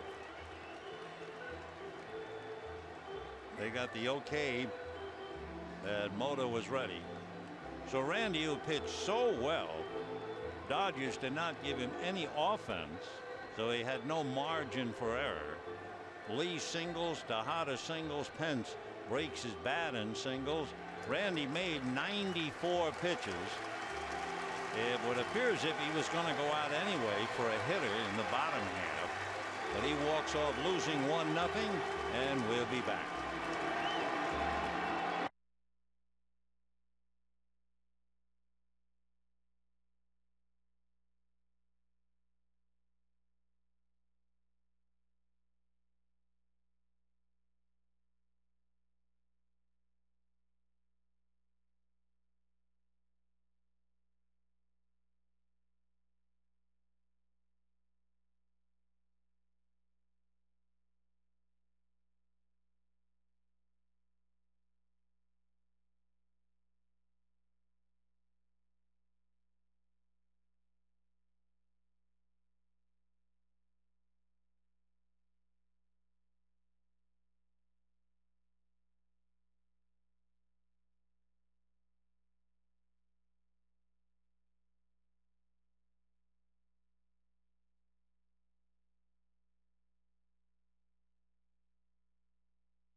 Dodger Baseball on KCAL 9 is brought to you by Lexus and the newly expanded IS line. Now there's one more way to live a little, a lot. And by Verizon Wireless, America's largest mobile-to-mobile calling family. Guillermo Mota is brought in a tough spot. 7th inning, nobody out. The Astros have loaded the bases, and the first man he's going to face is Kazuo Matsui. And looking at the past to perhaps tell us about the present, Matsui 2 for 7 against Mota. That would be a .286 batting average. Matsui a switch hitter, so he'll turn around. Randy Wolf back on the bench to sweat it out. He pitched so very, very well, wound up making 95 pitches, and now the game is in Mota's hands. Off the plate, ball 1.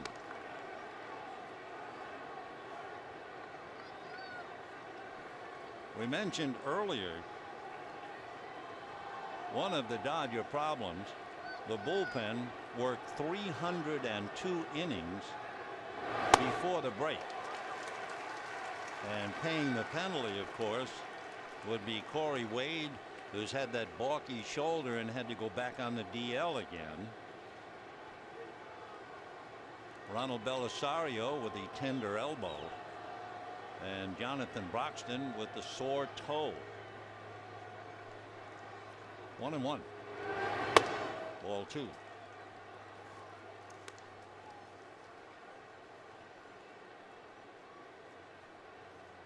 Matsui doubled and struck out. Carlos Lee at third, Miguel Tejada at second, Hunter Pence at first. And a one-hopper into center field. Lee will score, and that's it. They'll go station to station. So the Astros lead 2-0, and the bases are still loaded. So Matsui singles and picks up the RBI. Pence to second, Tejada to third, and Lee in the dugout with the Astros' second run, which of course is charged to Randy Wolf. Randy appeared, and of course all good competitors are that way, but he appeared angry when they took him out, and he appears to remain angry. And the batter is Quintero, who struck out and then hit his first home run of the year in the 5th inning. Dodger infield back in double play depth, trying to stop the bleeding here. That's a strike. 4 consecutive singles by the Astros, and they lead 2-0.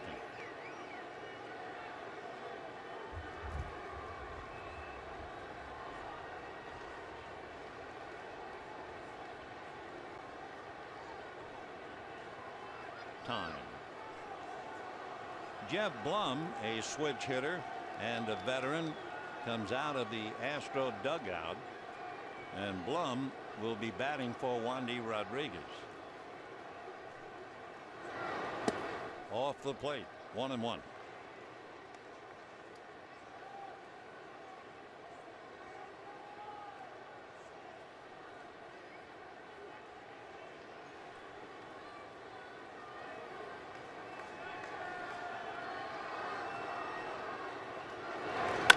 And a roller to Tejada.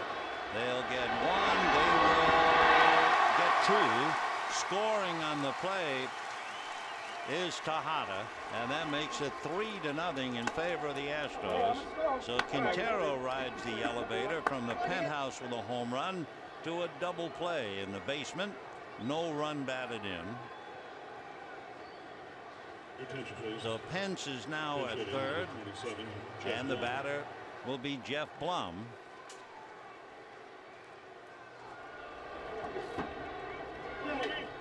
Jeff Blum, 4 years ago, his wife presented him with triplets. He has 4 daughters.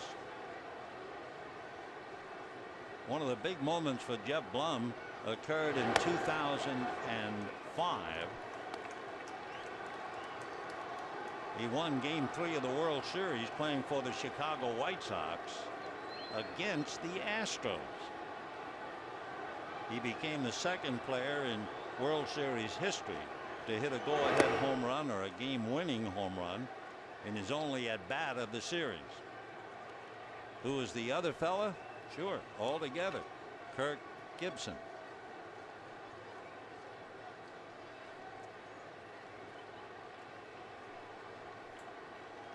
Runner at third, 2 out, 2 in, 3-0 Houston in the 7th. 2-1 to Jeff. Went to the University of California in Berkeley, originally drafted by the Expos. Meanwhile, Wandy Rodriguez and Humberto Quintero take things in with Wandy leading now 3-0.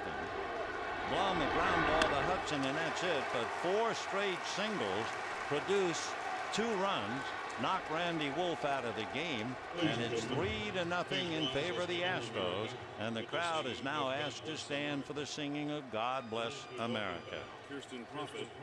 Kirsten will be accompanied by Nancy B. at the Dodger Stadium organ.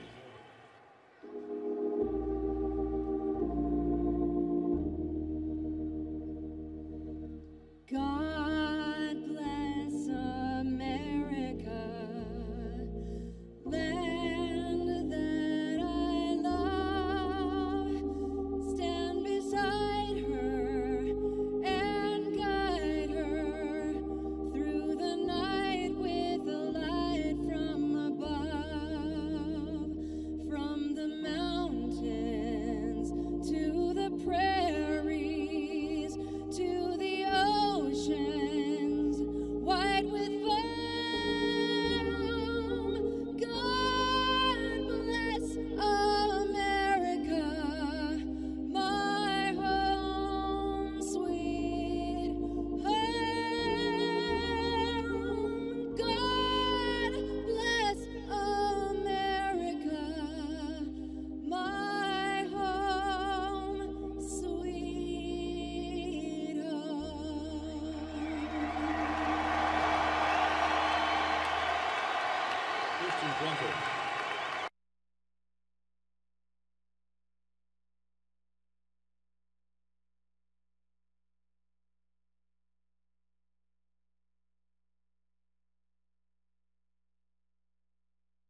moving forward.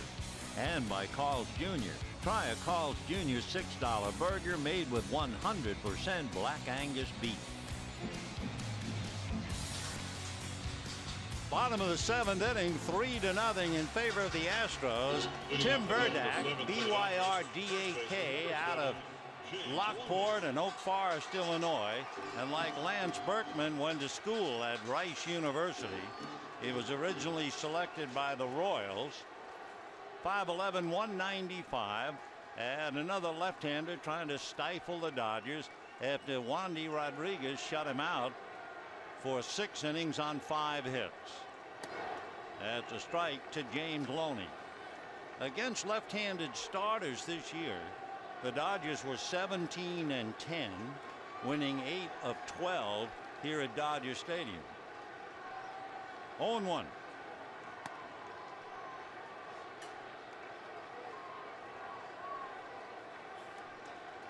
One ball and 1 strike to Loney.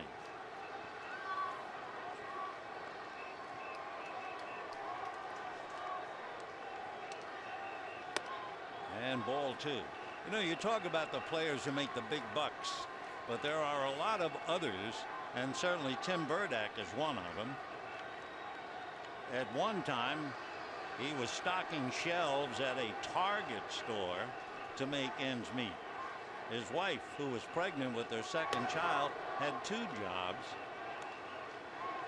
and he was playing independent ball 4 years ago, and here he is pitching in the big leagues.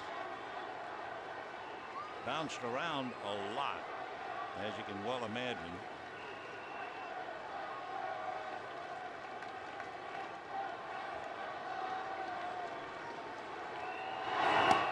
Off the plate.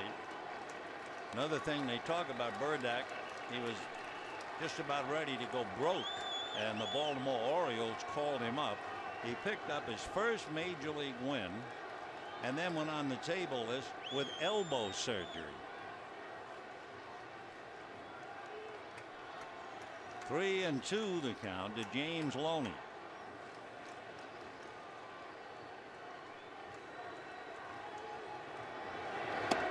And he walks him.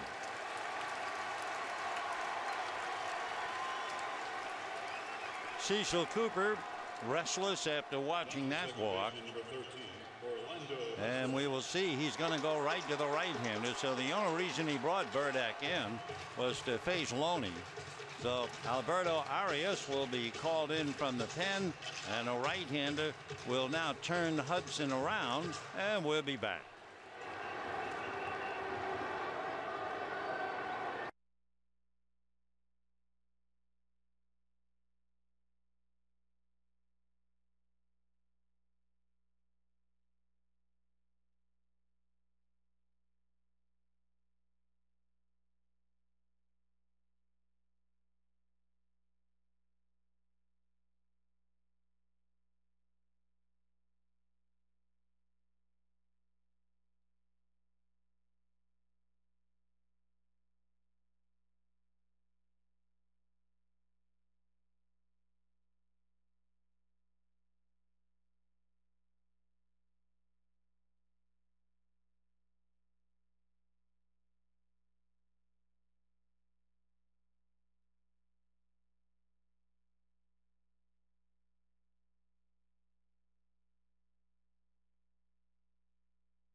Tomorrow night, Roy Oswalt and Chad Billingsley. Saturday night, left-handers Mike Hampton and Clayton Kershaw.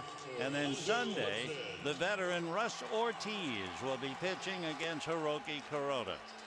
So a big 4-game series with the Astros as Kershaw sits quietly in the Dodger dugout making his own notes. Alberto Arias coming out of the pen. He's from Santo Domingo in the Dominican. Built like a 2-iron. He's 5'11" and about 150 pounds. Originally signed by the Rockies. Spent about 8 years in the minor leagues and was called up briefly 2 years ago and claimed off waivers by the Astros. And Orlando Hudson batting left-handed. And ball 1. Orlando hitting .315 right-handed, .271 left, which is why Coop turned him around. Arias basically curve, fastball, change at the strike. 1-1. 25 years old. He'll be 26 in October.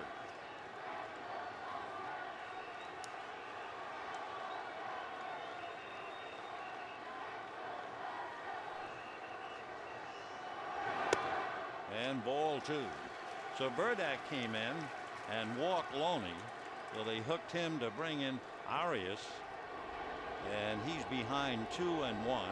Mark Loretta is out on deck. He would bat for Mota. 2-1. And 3-1.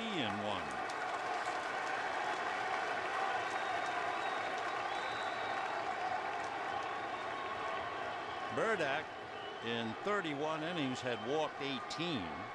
Arias in 28 innings has walked 14. 3-1 to Orlando Hudson. It's 3-0 Astros. Foul back. 3-2 to Orlando.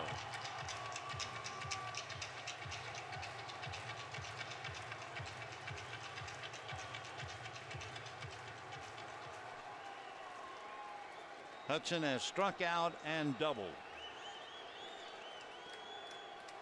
Loney at first, nobody out. Ground ball up the middle, base hit. Now Mark Loretta has been called away, and Juan Pierre will be coming up to bat. So Hudson singles up the middle as the Dodgers try to rally against the Astro bullpen.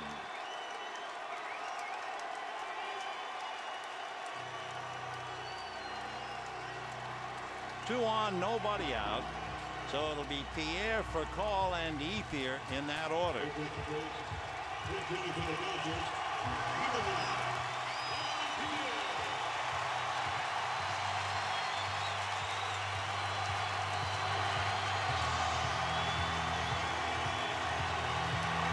Pierre, who did such a magnificent job while Ramirez was out, is batting .328 with 25 runs batted in.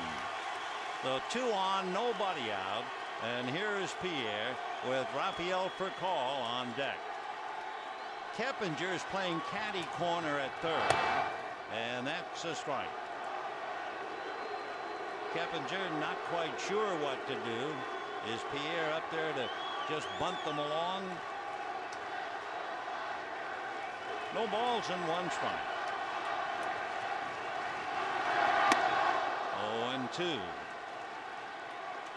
Those who watch Arias pitch say his best pitch is his curveball.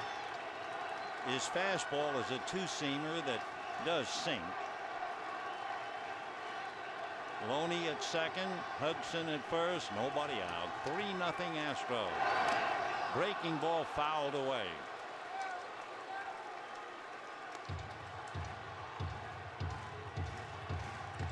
Juan Pierre has walked 19 times, and he has struck out 19 times.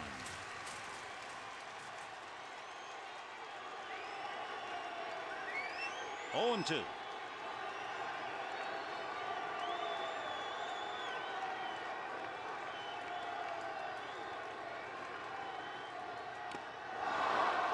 Tied him up and puts him away. So Pierre off the bench to strike out, one down, and the batter will be Rafael for a call. Little breaking ball that takes care of Pierre. Dodgers have certainly had their opportunities. They had first and second with one out in the fourth, second and third and nobody out in the fifth, and now 2 on with 1 out, and Furcal turns around to bat left-handed. Off the plate. Rafael's numbers: 250 right, 257 left. 4 home runs, 2 left, 2 right. Loney and Hudson out there, and that's a strike. 1 ball and 1 strike. On deck, Andre Ethier.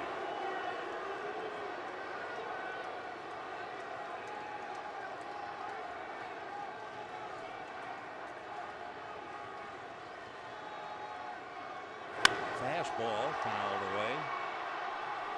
1-2 to Furcal. 3 runs, 6 hits for the Astros. No runs, 6 hits for the Dodgers in the 7th inning.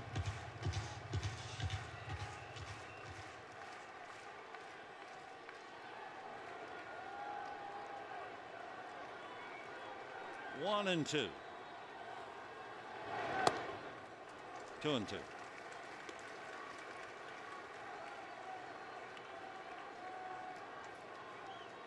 Arias with a wonderful earned run average of 1.5 and a record of 2-0.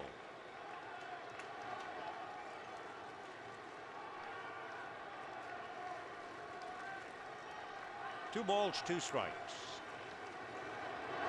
Breaking ball fouled away.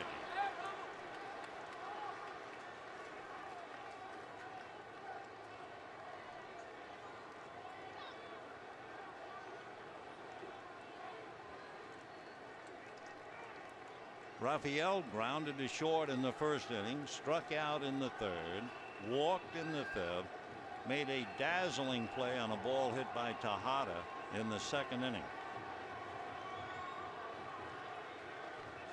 2-2. Russell Martin watching, waiting. 1 for 3 so far tonight.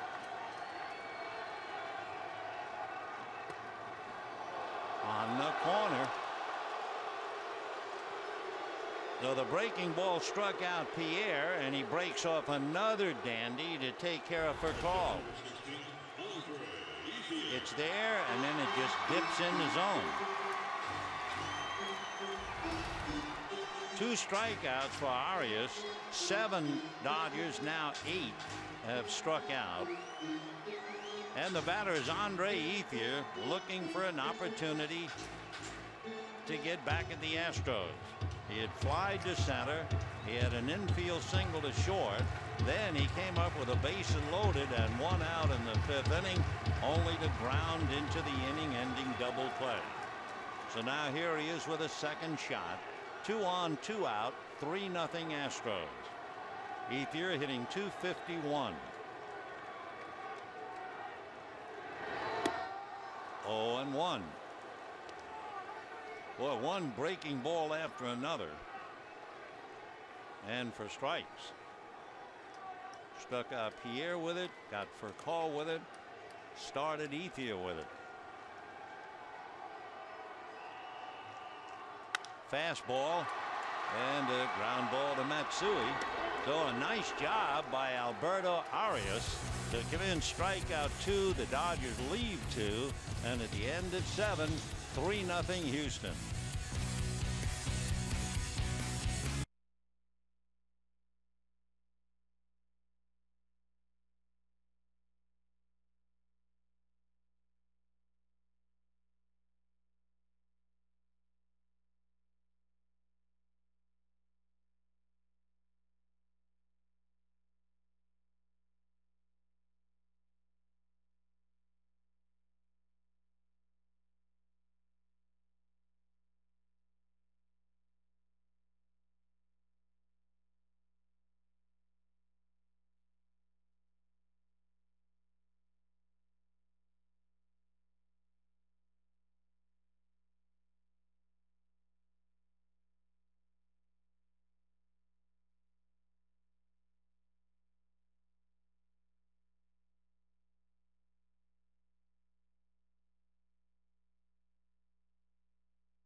lead as we go to the 8th inning. Here are the final numbers for our CarMax text message question. We asked which current National League playoff team is the biggest surprise, the Cardinals, the Phillies, or the Giants. 81% of you said the Giants. And remember, the Dodgers have played the Giants 9 times this year. The Dodgers have won 5 and the Giants have won 4. They have a lot of work to do against each other. Dodgers will go to San Francisco on the 10th, 11th, and 12th of August.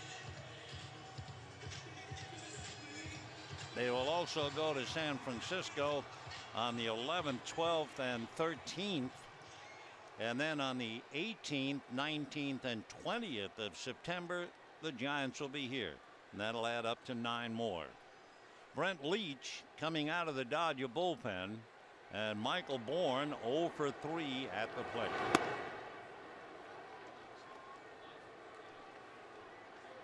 It's been Wolf and Mota and now Leach.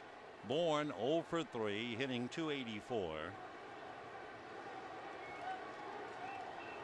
Dodgers pull up the corners, looking bunt, and there it is. Hopper, he goes by Loney, who then lets the ball roll foul. Good play. So Bourne will have to come back and try it again. 1 ball and 1 strike.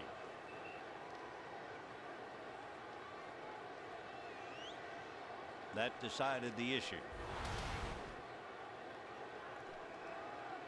Orlando Hudson hollering something to Bourne. Good naturedly, they both laughed about it, but typically you would expect if somebody's going to do a little hollering, it will be Orlando. 1-1 to Michael Bourne. In the dirt, 2-1.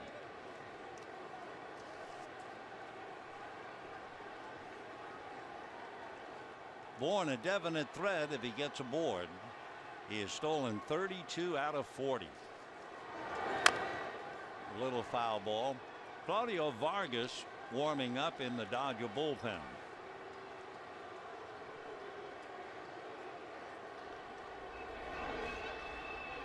Dodgers will have Ramirez, Blake, and Kemp in the 8th. 2-2. And down goes Bourne. He strikes out twice, goes 0 for 4. And the batter will be Jeff Keppinger. Nothing fancy, just fastball down below the knees.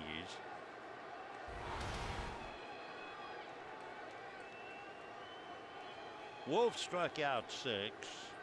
Rodriguez struck out 6.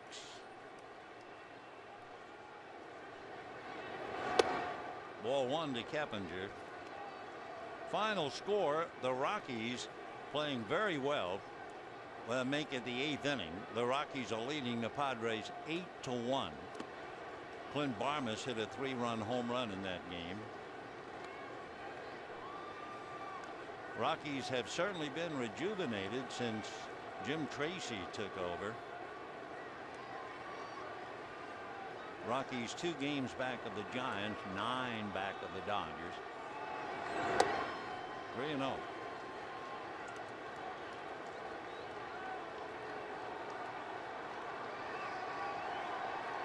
To Keppinger and Lance Berkman on deck. Fastball strike. Paid attendance tonight, and we certainly hope you make your plans to pay us a visit this weekend. 45,970. 45,970. That is outside. So Keppinger, who continues the amazing feat of walking more than he strikes out, draws the walk. First baseman, Lance Berkman. Lance Berkman has the other walk. He walked back in the 4th inning.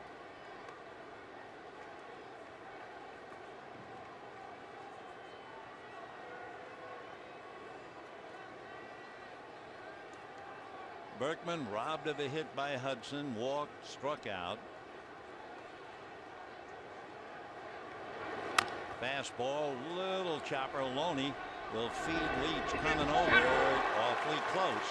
Just did get him. So on the play, 3-1. Keppinger advances to second, and the batter will be Carlos Lee. And Joe Torre now wants to lift his left hand to Leach in favor of Claudio Vargas.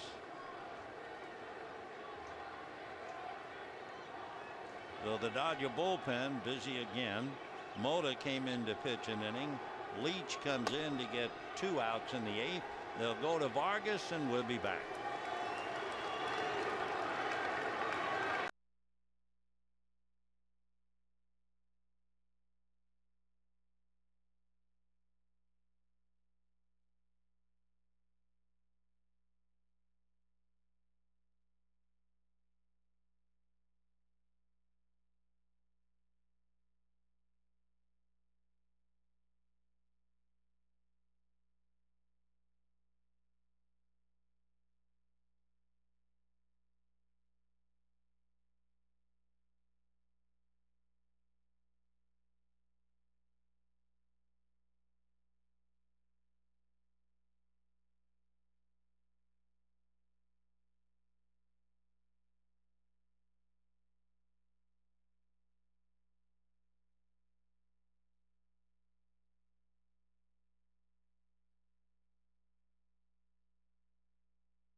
And the Astros have Keppinger at second with 2 out, and Claudio Vargas coming in.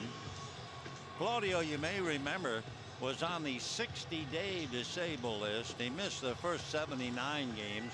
He had a severe case of tendonitis in the right elbow. He made 10 minor league appearances and then appeared in his first game as a Dodger in New York and had a 1-2-3 inning. That was in July 7th. Vargas is from the Dominican, originally signed by the Florida Marlins, and came up with the Expos, pitched briefly for the Diamondbacks and the Brewers and the Mets, and now is a Dodger. He's 6'3", about 225, 30 years old, and he'll face Carlos Lee. Carlos Lee, a one-hopper back to Randy Wolf, who made a good play in the second inning, fly to center in the 4th, single to left, and scored a run in the 7th.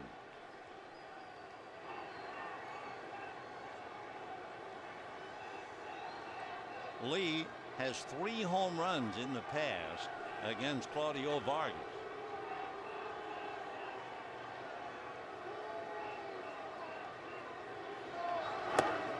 And ball 1. Vargas was signed when he was 16 years old by the Marlins.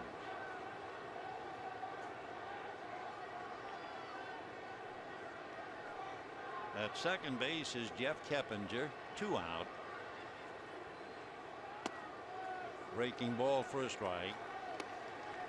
For Claudio, he's the youngest of 12 children as he works on Carlos Lee. 7 sisters and 4 brothers, so he's accustomed to a crowd.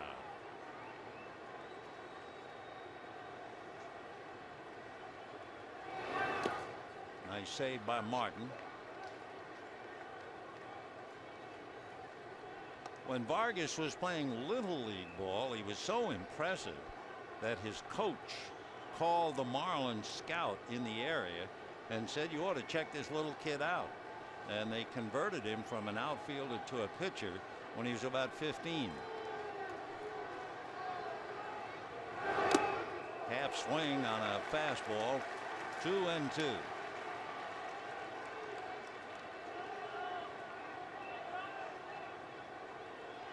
Fastball, curveball, changeup. Those are his weapons. Frank Robinson, when he had him at Montreal, said he's not a thrower, he's a pitcher. 2-2. And ball 3. Right-hand hitters against Vargas last year hit 178. Left-handers wore him out, but right-handers didn't do a thing. 3-2 to Carlos Lee.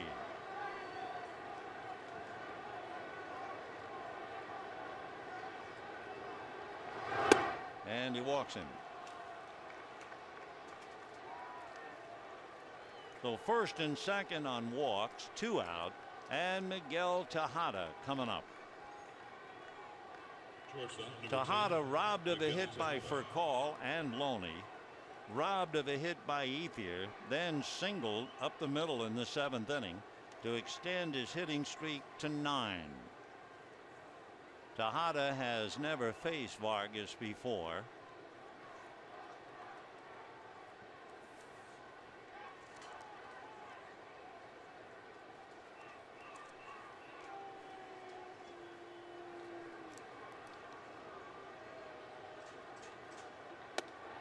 And a strike.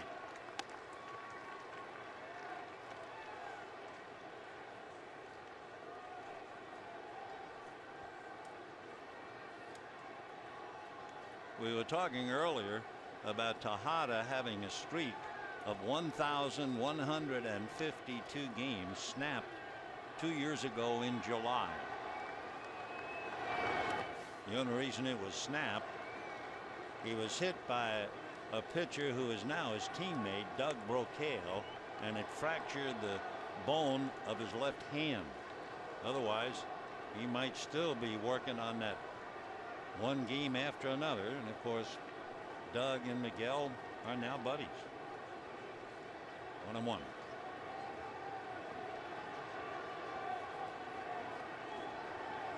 Two on, 2 out, 3-0 Astros. We're in the 8th. Dodgers have been stopped so far. As a team, the Dodgers have been shut out 4 times, twice at Dodger Stadium and twice on the road.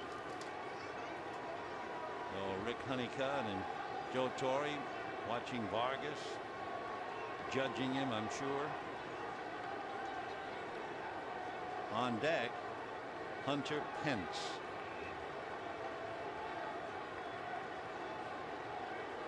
One ball and 1 strike to Tejada. And he's going to flare one for a call. Makes the catch. That would have cost a run. So Rafael goes out to get it. The Astros leave 2. And at the end of 7 1/2, 3-0 Houston.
Astros, and Houston makes 2 changes.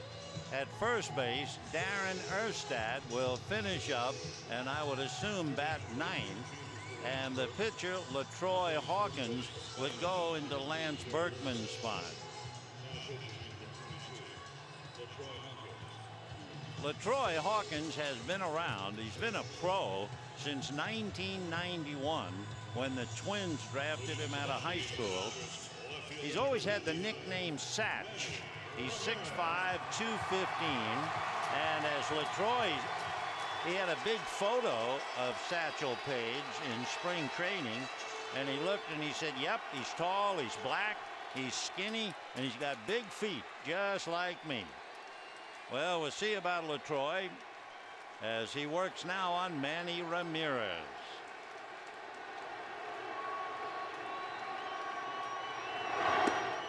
Ball 1. Ramirez robbed of a hit on a diving catch by Hunter Pence in the first inning. Struck out in the 4th and struck out again in the 6th. Those at-bats were against Wandy Rodriguez. Fastball, foul ball. 1-1 the count. And checking Ramirez, going up against Hawkins. He is 9 for 27, 333 batting average, and he has 9 RBIs against Hawkins. 1 ball and 1 strike.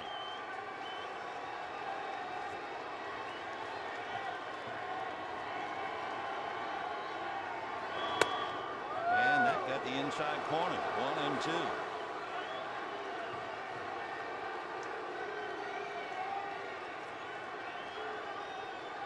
Hawkins has done well in his last 7 outings. He joined the Astros in August of last year, and his earned run average with them is 1.6. Fastball missed. This year, his earned run average is 2.3, and he has a record of 1-3.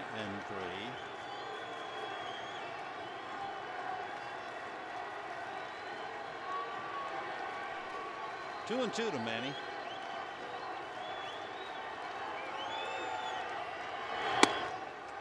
Missed with the fastball. 3-2. Casey Blake waiting on deck.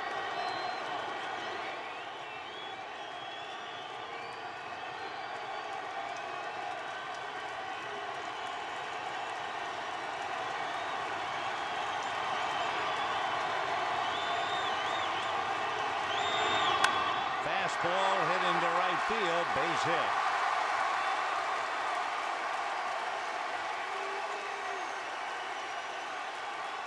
So Ramirez singles to right. He goes 1 for 4. For the Dodgers, that would be their 7th hit. And the batter is Casey Blake. Fly deep to left, walk, and single to left. Hitting back of him in the lineup is Matt Kemp.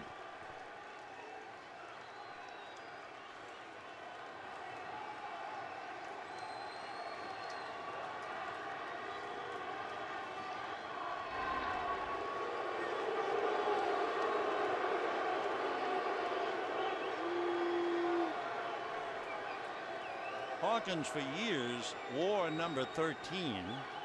Said he was not superstitious, but we notice he's wearing 22 now. And that's a strike.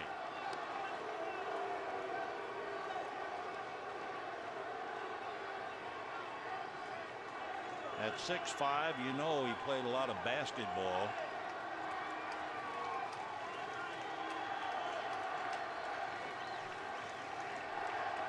On 1.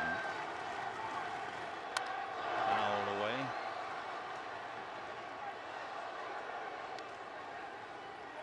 LaTroy is from Gary, Indiana.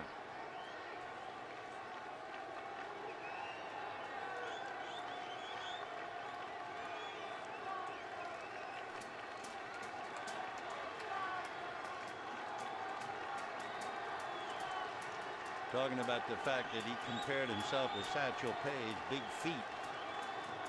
He's a size 13.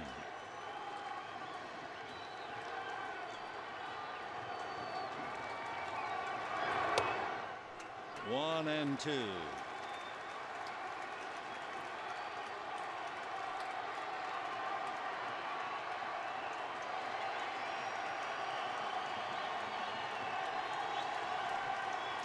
Ramirez held on by Erstad. 1 ball and 2 strikes. Little roller foul, though it's still 1 and 2 to Casey Blake. The Astros scored in the 5th inning on a home run by Humberto Quintero, the catcher.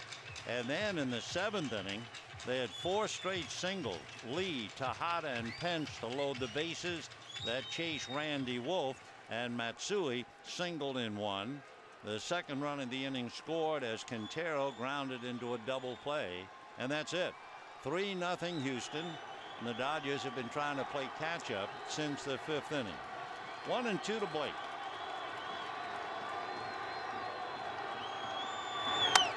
Ground ball hard.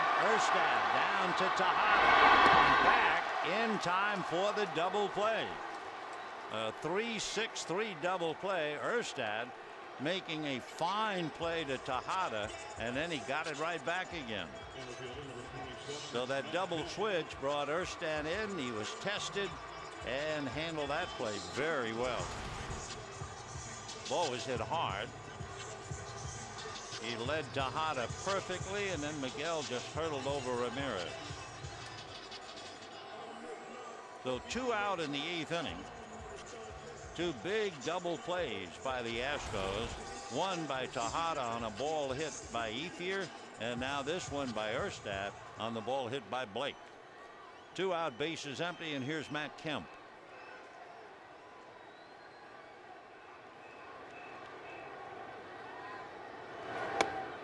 Big overhand breaking ball for a strike. 0-1.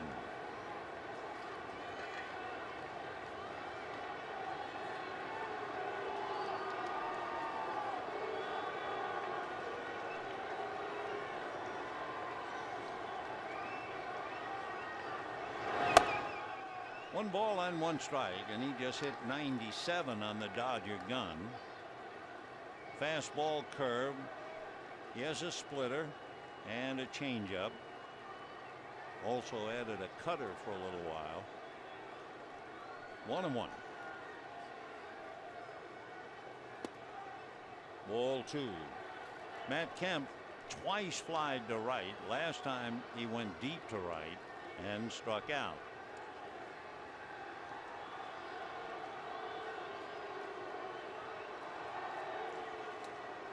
Wondering why they lifted Berkman to play Erstad, and now we get a report.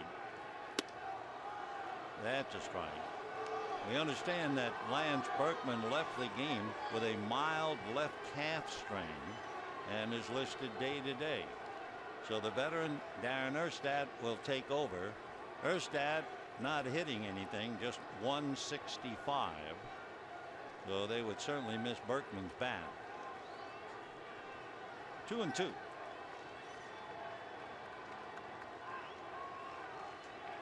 Fastball, comebacker, and that'll be that. So no runs, 1 hit, nobody left, and at the end of 8, it's the Astros 3 and the Dodgers nothing.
Mercedes attention assist of the game.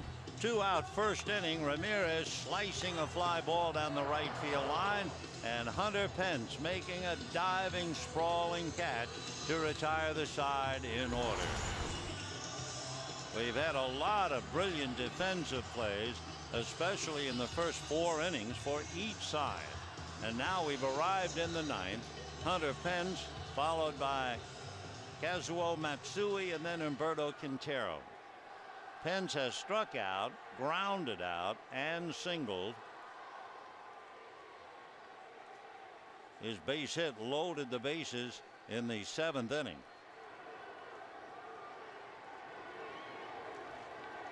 Pence hitting .298, 11 home runs, 37 runs batted in.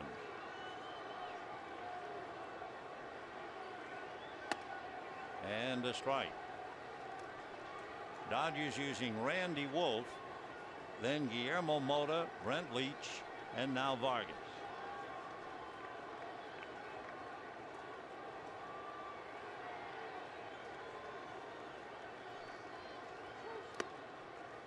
One and one. Tomorrow night, Roy Oswalt and Chad Billingsley. Billingsley trying for his 10th win.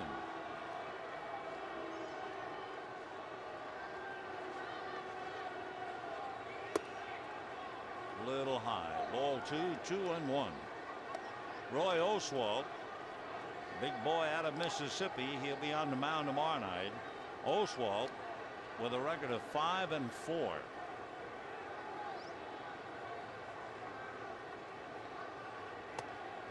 Two and two.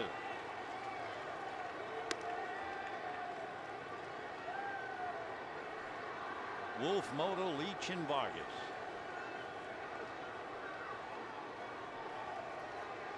Two and two to Hunter Pence.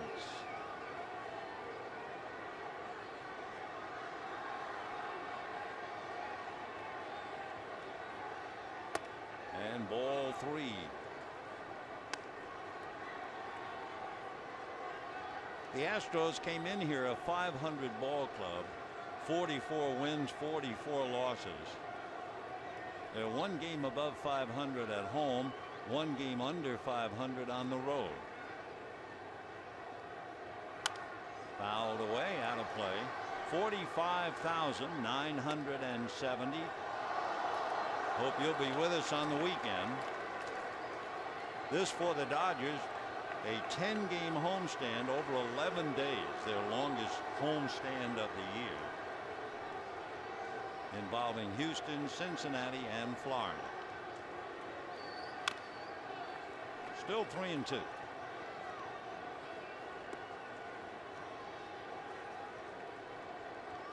As we mentioned earlier, over the last 20 games between the Dodgers and the Astros, each team has beaten the other 10 times.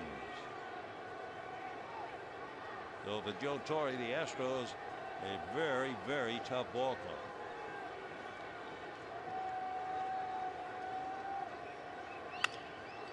Ground ball to Furcal. He has to hurry, and it's too late. Yeah, Pence runs very well. So Hunter legs it out, and he goes 2 for 4. Second baseman, number 3, Kaz Matsui. Raphael having to go to his right. Did everything well, but Pence, with that big daddy long leg stretch, beats the throw. Speed never has a slump, they say, and that's pretty true. So he goes 2 for 4, and now Kazuo Matsui doubled, struck out, and singled. His base hit drove in a run in the 7th inning. Hunter Pence, over there at first base, has stolen 9, but he's also been caught 6 times.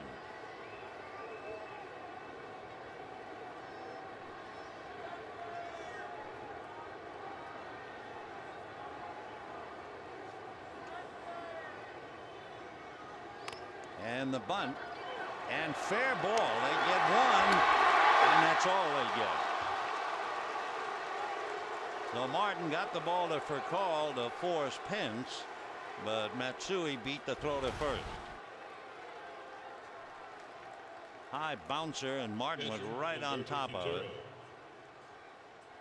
Matsui, hitting left-handed, had the extra steps, and that was the difference. So Martin makes a good play. 1 out. Matsui at first, and Humberto Quintero, who had struck out and hit into a double play, but in between hit his first home run of the year in the 5th inning.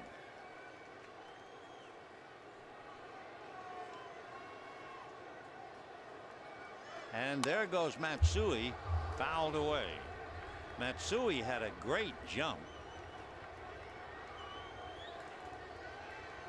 He has stolen 9 out of 12, and he would have had his 10th stolen base, and Martin goes out immediately to talk to Vargas. Hey, you better look over there.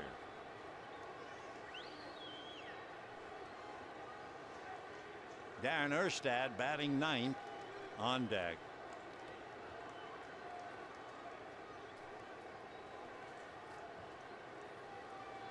Oh and 1. Matsui is not going this time. 1 ball, 1 strike.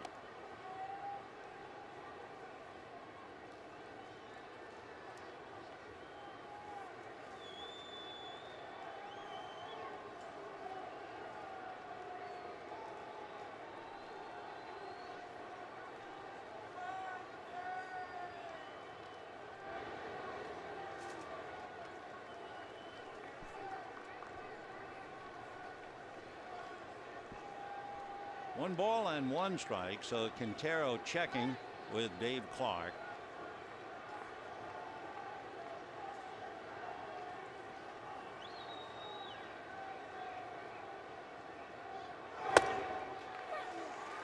One and 2. Quintero hitting .250. Pudge Rodriguez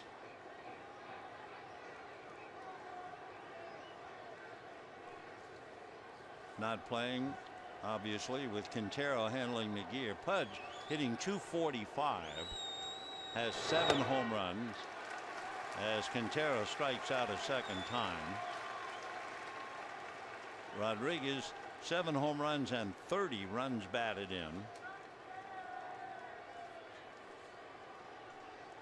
So 2 down, and now let's see, Darren Erstad coming up.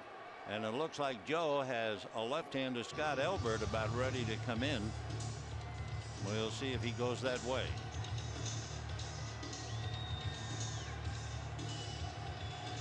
So here comes Elbert. Torrey, meanwhile, holding court. And we'll be right back.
Hits. Dodgers no runs, 7 hits, and the Dodgers bring in their 5th pitcher of the night.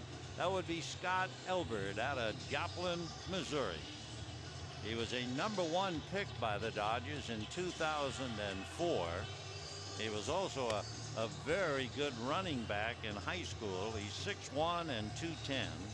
Dodgers gave him 1st-round money, and he has had his problems physically. Tendinitis in the shoulder, then he had arthroscopic surgery on the shoulder, and he was on the DL last year for the first half of the season. So Albert, a kid with a lot of ability and a lot of physical ailments. Spent 3 years at Jacksonville. Last year, in 10 games, he was 0-1 with the Dodgers. So Albert will be facing Darren Erstad, who's hitting just 165. He is a far cry from the player of 2000. When he was with the Angels in the year 2000, he was absolutely brilliant. He hit 355 that year with 240 hits. He was their first leadoff hitter to knock in 100 runs. That passed Nomar Garcia-Parra. 3 years earlier, Nomar had 98. And Darren Erstad is the only player in Major League history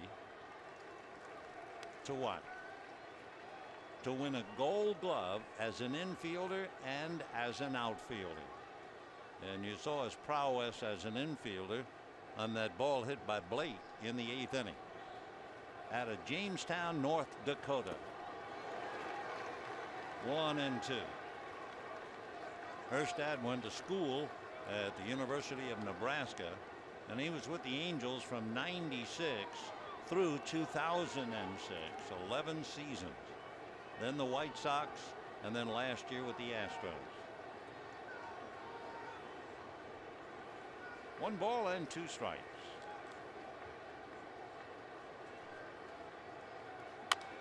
High chopper. Albert has it. Bounces the throw, and Loney makes the play. No runs, an infield single, a man left. And at the end of 8.5 innings, 3-0 Houston.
It's 3-0 as we go to the bottom of the 9th inning, and Jose Valverde will be coming in. Valverde with 8 saves. LaTroy Hawkins, who just left, had 10. Valverde had his biggest year 2 years ago with Arizona when he saved 47 games. Then he moved on last year to the Astros and saved 44. This year, he's only been in a few games, 22, and he has saved 8. Valverde will start off against Russell Martin. Martin is 1 for 7 against him in the past, and that's ball 1. Russell tonight single to left, hit into a force play, and hit back to the box.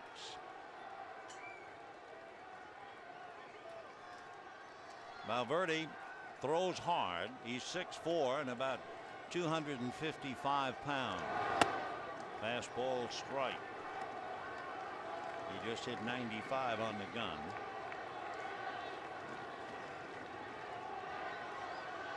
Fastball, splitter, slider, changeup.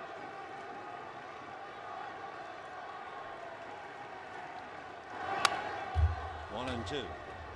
In looking for a second pitch to complement the fastball, he settled on the splitter.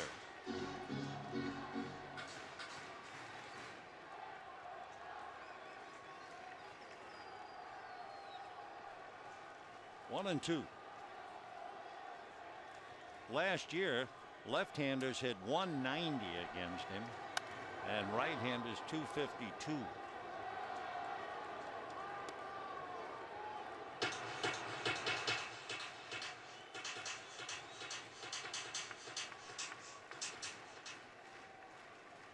Valverde will be 30 years old on the 24th. The next weekend.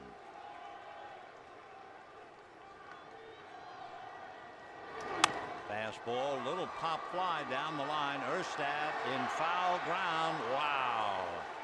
A Gold Glove in the outfield and as an infielder, and that'll show you why. Wonderful play by Darren Erstad, especially on the road. You don't know the ballpark that well, and yet he's able to make the play. Wonderful.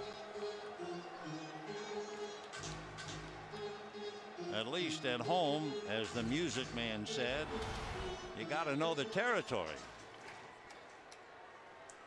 Fine play. One out in the ninth inning.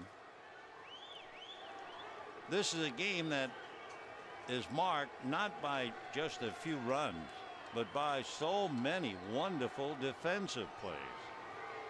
Here's Loney.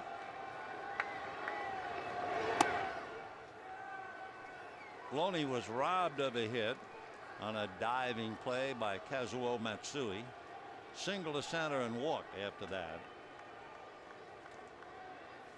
James combined with Rafael Furcal to make a wonderful play on a ball hit by Tejada in the second inning. Furcal going from the grass in the hole at short, and Loney making the one-hand catch and tag as Tejada went by.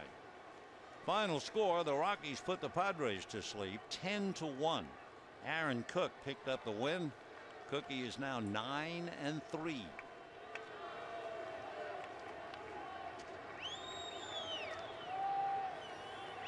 So the Rockies will pick up half a game on the Giants and possibly full game on the Dodgers.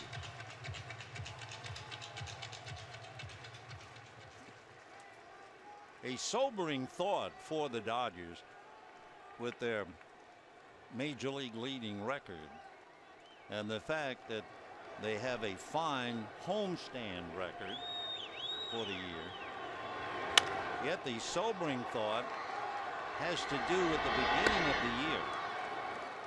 If you remember, the Dodgers started the season by winning 13 in a row here at Dodger Stadium. If you put that aside, you don't lose it, but just put it aside, the Dodger record at home since then, 15 wins, and if they lose tonight, 14 losses. Only one game above 500. And that's the sobering thought. 2 down in the ninth, and here's Orlando Hudson. Struck out, doubled, singled.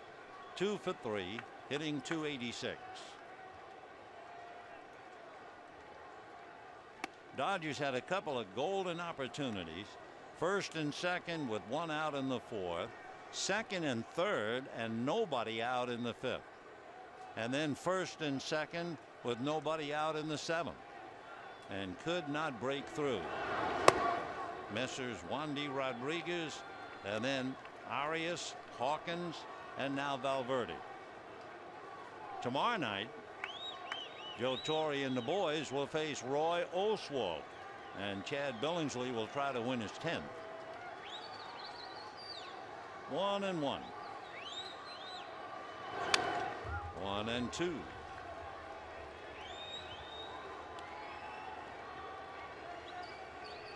Rodriguez, Burdick, Arias, Hawkins, and Valverde.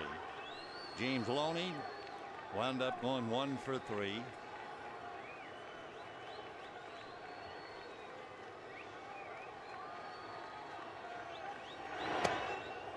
Two and 2. Change way off the plate. He hadn't thrown many of those.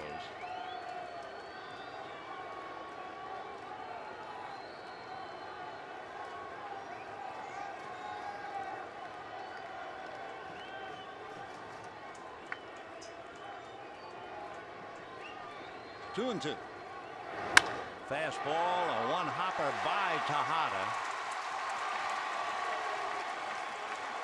So Mark Loretta will be coming up as Hudson keeps the Dodgers afloat as he whistles one for the 8th Dodger hit just by Tejada, and that ball was ripped. He gave it a little bit of an Olay, the Matadors attempt. You don't want to get in the way of the horns, and it's a long year. So Tejada just let that thing get on by. For Hudson, who had been in a slump, got a base hit during the All-Star game, and now first game after goes 3 for 4. And here's Mark Loretta batting for Elbert. They're not going to hold Hudson, though he'll go to second, and they'll call it defensive indifference.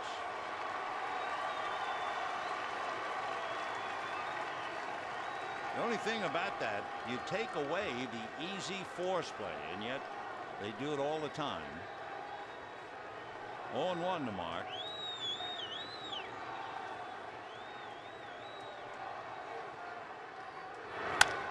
Little ground ball to Tejada. This one he'll get in front of, and that'll be that. So Loretta rolls to short, and the Dodgers come up empty, literally and figuratively, here at home. 3 runs, 7 hits, no errors for the Astros. No runs, 8 hits for the Dodgers.